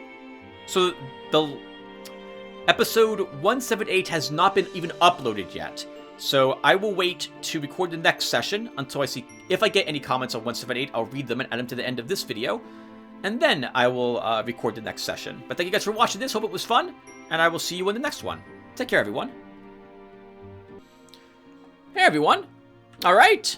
Let's go ahead and pound through these comments. These are the ones left on video 178. And Adorkable, I will get to the one I missed from you on video 177 as well. And so that you guys are aware, when I'm recording this part, it is 5:41 p.m. at Eastern Standard Time. And so... what would that be? I think that's close to 11 o'clock Zulu time or GMT. I just mentioned it because I'm not going to record anymore for this video. It's already getting close to 2 hours, and so I missed your comment here. I will try to add it into the end of the next video. So we'll start with Frostgadur, who says, "Hey Tim, another enjoyable episode. I have a question. Would you be interested in doing a multiplayer game using TeamViewer with subscribers? Doesn't need to be recorded, could be something off camera just for fun. P.S. My nickname, most people shorten it to Froz. Oh, okay, I'll start calling you Froz then, sir. Otherwise, it's Frostgadur." So, oh man, Froz. So, over the past, 3 years or so, since I began since I began recording games like Darkest Dungeon and other games, I have been occasionally contacted by other people who themselves are fans of these games and have YouTube channels. And I've been asked if I would be interested in doing Let's Plays with them, multiplayer games. And I, as politely as possible, try to say no whenever this is asked of me. I don't know a way to describe it other than I'm really skittish and incredibly introverted. And I know it's weird because I do all this talking with you guys when I'm playing these games, but I'm also isolated here in my room with my giant Lotaeri Corporation chart behind me, and I don't see anyone. And so having to talk with other people and interact with others is a lot for me. It's a lot. And so I hope no one feels insulted if I say no, because I'm going to say no. I have thought occasionally, like, maybe we can do it, Tim. Maybe you can do it, but I also my schedule's really chaotic because my sleep cycle is really weird. Occasionally I have health issues which stop me from recording. And if the weather is even remotely decent outside, so let's say it's like 35 or warmer, I'm going to want to go outside and go hiking. And so I don't know if I can keep any timetable that I make. I can't promise I will be able to make any of it. And so I will say, and hope as politely as I can, thank you. I am very humbled by the askance, but I will say no at this time.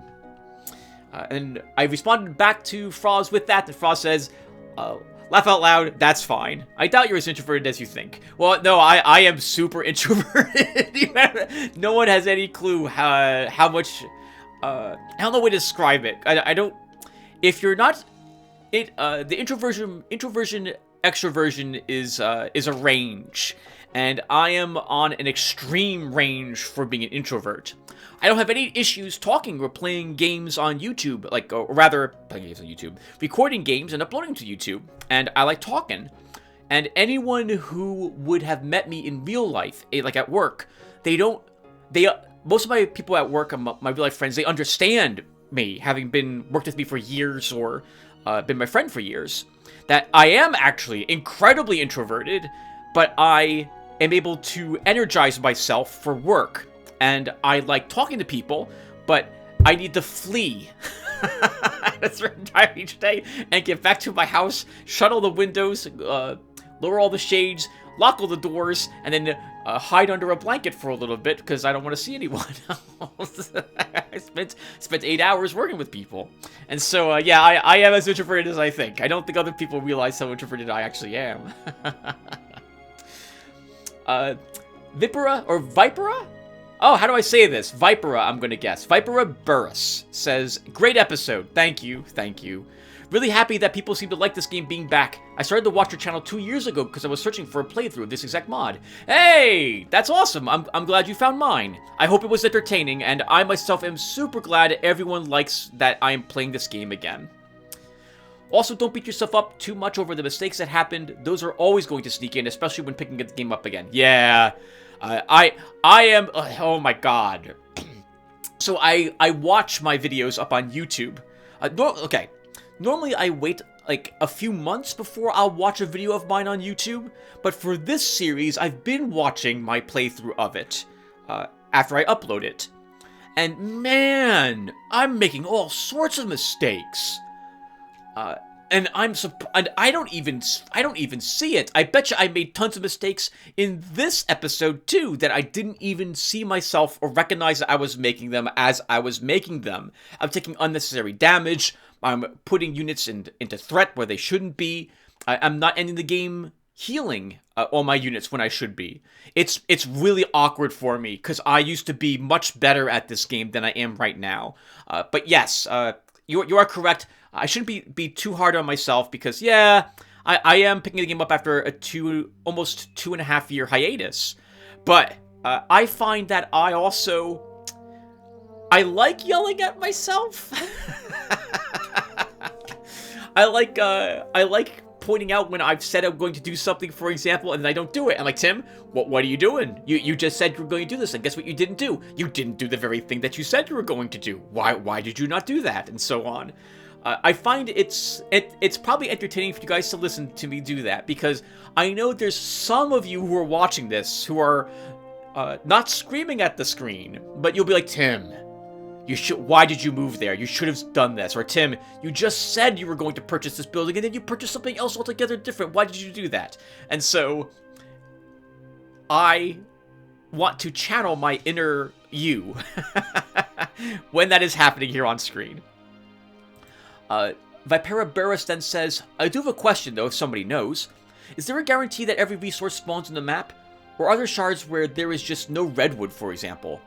I've never seen that be the case, where a shard doesn't have certain resources spawn in it. I think there is at least one of every resource somewhere on the map, but I don't know that for a fact. I can only base it on my own experience playing the game. I might not have found those resources. In the early shards that I was recording, for example, for the game, I wouldn't explore every single province to the fullest to see what resources might be hidden there. Remember that there are resources, and you probably know this, Vipera, as well, that there are resources that you see, like this redwood that we got, like this mandrake root that we see, and the iron that's here. But there are also resources that are hidden, that you have to unlock, like this one. Or rather, I'm sorry, that you see but are currently locked behind an encounter that you must do. But there are also resources that you don't see that might be hidden in these provinces, and you only will locate them if you explore them to 100%, or rather, you explore them and you locate them during your explorations. Some of the buildings you can create, and again, Vipera, you probably know this already, but I'm gonna babble about this for anyone who doesn't know. Like, for example, the Pathfinders Guilds reveals hidden deposits in forest provinces. So that would show you the location of redwood, and I think, is it Dionthium that's in forest as well? I can't, or maybe it's Black Lotus, so I can't remember.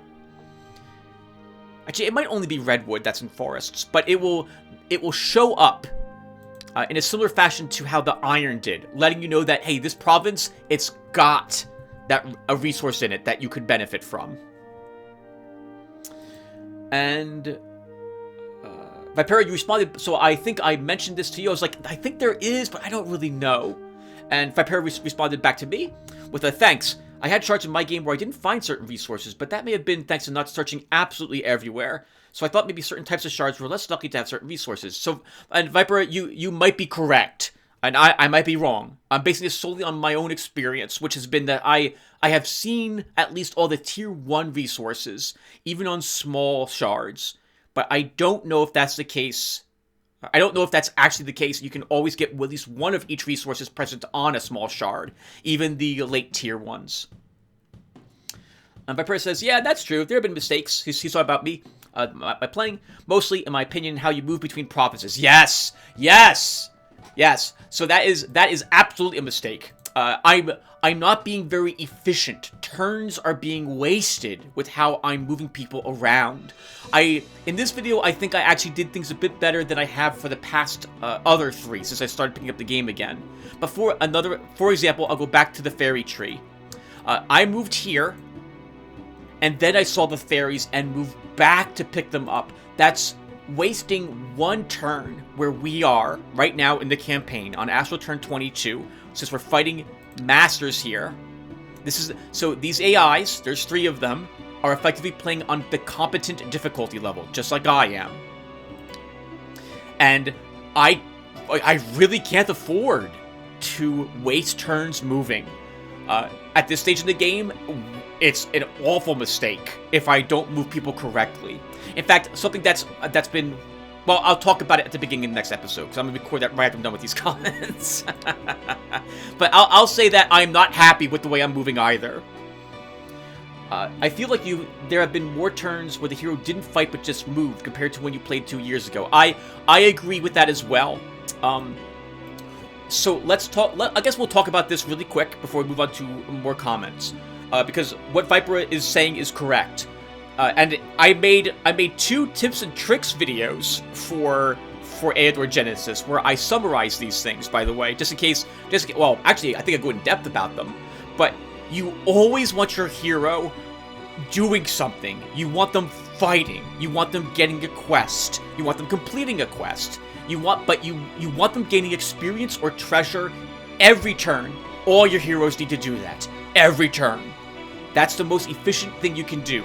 If you're not doing that, you hopefully are not just moving from province to province to do one battle and then going to another province to do another battle. When you move to a province, you want to do all the battles in that province that you think your hero can do.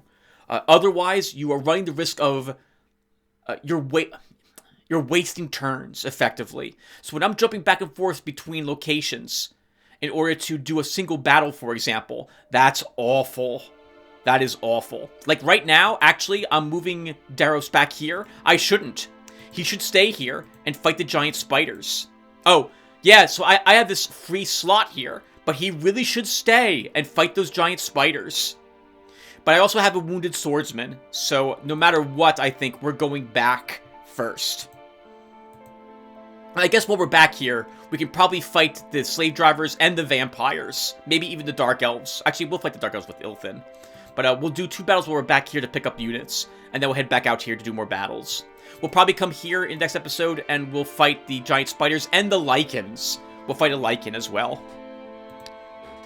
Right? We actually got the lichen, didn't we? Yes, we did. Okay. But I think that should be expected if not playing something for a while. And that being said, you're doing great. Thank you, Vipera. I'm pretty sure if the AI had been cheating in this on this shard, we would have already encountered it as well. So I think that's a small blessing that we haven't yet seen the AI. Oodaloopsy says, have to admit, you pulled a rabbit out of your merchant's hat against those barbarians. Rotating them away from damage was some next level thinking, and helpful to me who only seems to see the battles as unidirectional. Well done as always. Thank you, Oodaloopsy. That was with when I shouted, oh snap. I talked about how amazing I was that I accidentally managed to kill that berserker.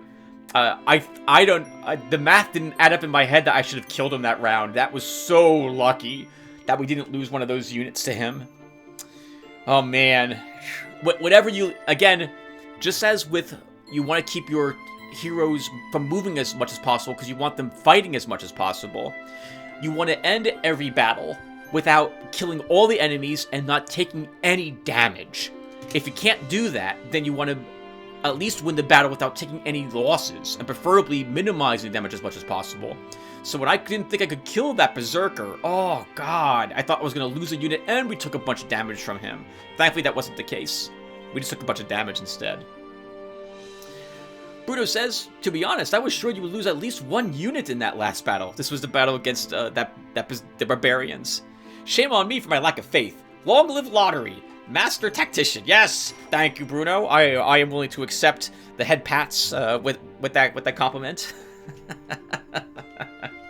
I am so lucky that I didn't lose a unit in that battle. Good God, this has been embarrassing how bad I'm doing, but on this shard. So in truth, let me be honest with you.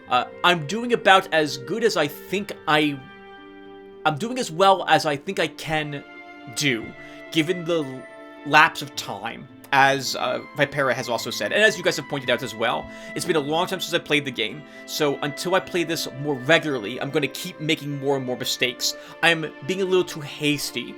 I think in this episode, I did things much better than I have in the others so far. And by that, I mean since I started recording again. Dennis Mayak thinks, I think your recap of current progress in the beginning is okay. I don't have ideas of improving it without something requiring a lot more work, like in the previous episode's montage. Yeah, I don't really want to assemble something that shows clips of the previous episode. I just want to kind of summarize it. It can be a lot of work if I decide to take clips of previous ones instead. So my plan going forward is to take a look at our existing Demosthene and sum up what we've unlocked so far, look at our income, note anything in particular that we did last episode, that we gained, and then do a summary of our heroes. So it'll take like 10 minutes, I think, to do that summary. If it's too long, by the way, or you guys think it's annoying, also tell me. I can segment the video. That won't take too long to do. So I'm just lazy. I did it for Lotaeri Corporation though, so I wouldn't mind doing it for this one if you guys want me to do that. That's no problem. This way, those people who don't care can skip the summary. Also, maybe I can just drop it and we can say, welcome back, let's get going. Because I can probably safely assume that you guys have watched the last one. Your high repair costs are probably from the Paladin's Cloak.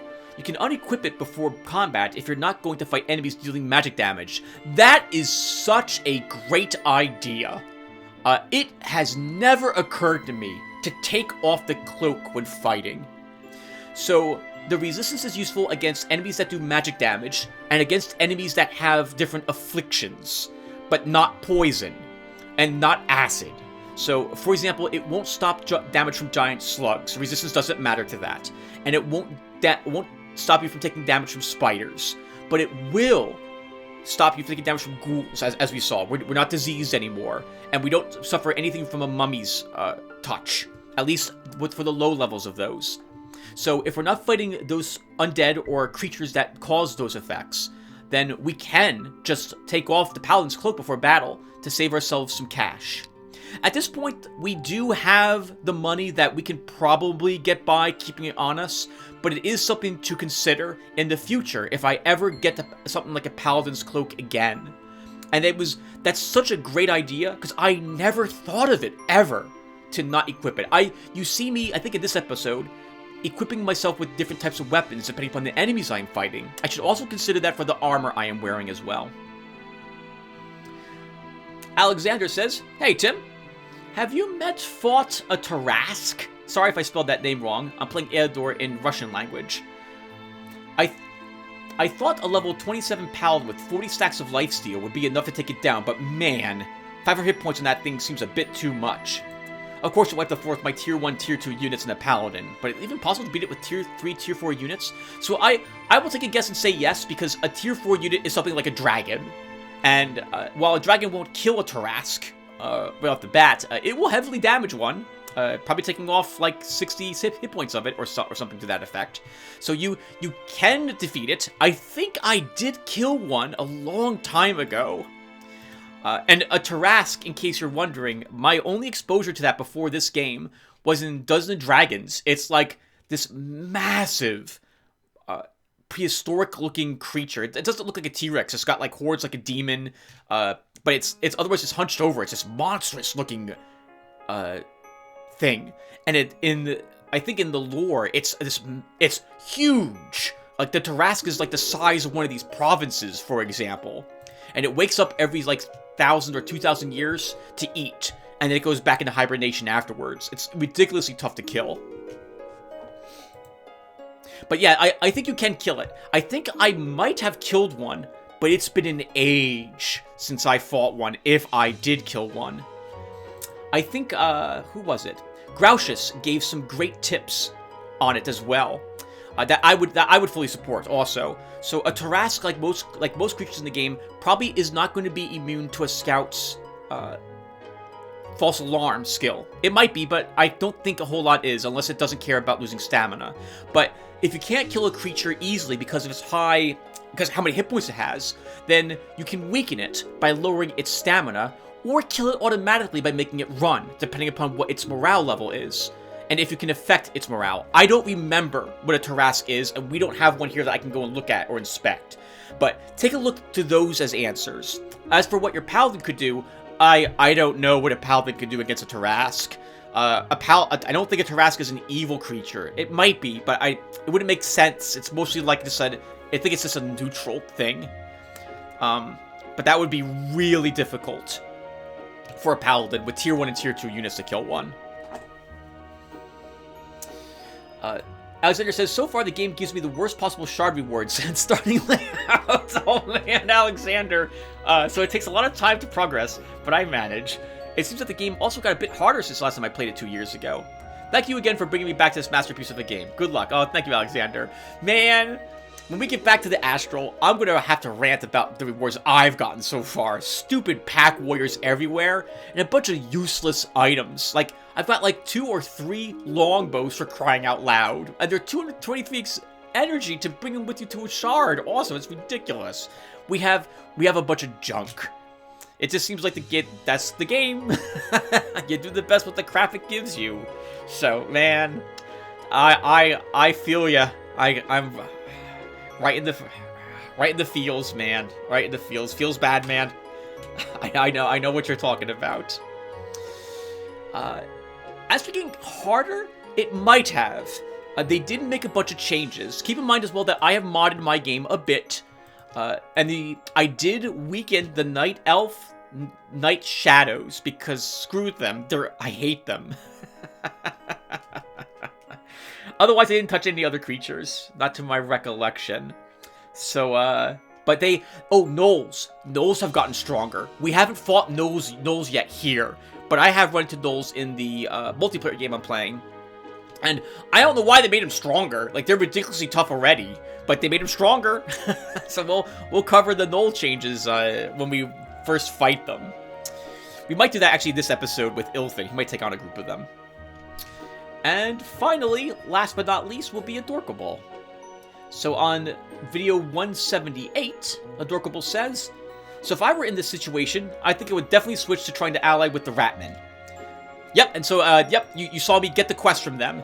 And darn it, I killed at least one Necromancer before I had gotten their quest. So that's super awkward, because we could have killed 3 of the 4 Necromancers they wanted us to kill. Adorkable says, I agree it would be nice to get the Lizardmen as allies, but the hero with that quest will struggle to kill giant slugs, even if he can find more at this moment. So, I think he can kill them. He just needs an army of crossbowmen to help him, and something to distract him. Yeah, he can't do it right now, at level 4, no. But if we get another rank in marksmanship, he can probably down 1 slug, and use Headwind to slow another one down. I think we can kill 2. Yeah, but 3 is going to be tough. We do have 3 in this province. Actually, as I'm thinking about more, I think you're right, Adorkable. It will be tough for Ilfin to get that quest done anytime soon. But that's why we're also working on the Ratman Alliance. Whichever one I get first will be the one I ally with. Adorkable then says, Alright, hold on. Let me read the whole thing again. So if I were in this situation, I think I would definitely switch to trying to ally with the Ratmen. I agree it would be nice to get Lizardmen as allies, but the hero with that quest will struggle to kill giant slugs, even if he can find more at this moment. Yeah, we've only found 3 so far. Plus, the resources they are sitting on will help reduce the cost of magic schools and healers, which is more important early on than later. I agree. I completely agree with that. I really wanted to take this province, but I don't think we can defeat them, believe it or not. I mean, so Daros will need tier 2 units if I'm going to take on what's located here. And we're not close to getting tier 2 units yet. We could save and try to make a beeline for them. But it's going to be a tough battle, even with tier 2 units. It depends upon how many Whisperers they have. If they have 2 Whisperers, we're going to lose horribly. If they have 1, we'll probably lose the army, but Daros would win. Maybe... No, and this is a tier 3 province out here. This will be even more heavily guarded than this one would be. So, I don't know. We can try it first thing in the next episode, and if we lose, we can just revert. But if I see 2 Whisperers, man, that's over. We could maybe pull Ilfin back and scout. No, we can't. We don't have scouting with him. Never mind. Okay. But yes, I agree. This resource here is extremely important for us to get. It's the only low-ranking resource we don't... no, we don't have horses either. We would really benefit from this, absolutely. I'm hoping, though, that we don't have to hire too many more healers at this moment, so hopefully we can skip it. But yes, otherwise I really would want that. I would normally have fought them for it, but again, I don't think we can win. Adorkable says, though I will admit that Lizardmen are probably a bit more useful on the battlefield for your usual strategies. Yeah, I like moving my units around, and Lizardmen's regeneration, and their fast movement but decent tankiness would help with that. Overall, I just think you should be a bit more aggressive grabbing the resources the second ring in the early game. I agree, yes. I probably should have taken the medal a little earlier, but I was worried we couldn't defeat that army. So... It just might be Adorkable as well that I'm more cautious because I know I'm going to make more mistakes. And so old Tim could have taken this province maybe on the second video, but new Tim, I couldn't do it before the third. And with this province, for example, these ones, I didn't even make the attempt. I just purchased these because I thought I don't know if I can do it. It's been too long since I played the game. But otherwise, yes, you definitely want to take provinces as quick as possible so you get that standard income, and you absolutely want to grab the resources whenever you see them as fast as you can to help reduce your early game costs, if nothing else. While it may increase your odds of losing units, it can also drastically reduce the cost of hiring them again. Yep, agreed. Especially iron, in my opinion. But redwood is a close second. Yeah. Iron for us, especially, because we took swordsmen with us. Redwood is useful in almost all building construction, so we would want that as well. What else is there? We can talk about really quick about the resources. My normal strategy in the past was to take spearmen. I generally love spearmen as my tier 1 unit because they require no special resources to use and are decently strong. They're mobile, they have a range attack, good counterattack. They can actually take one hit and still be alive as well, generally.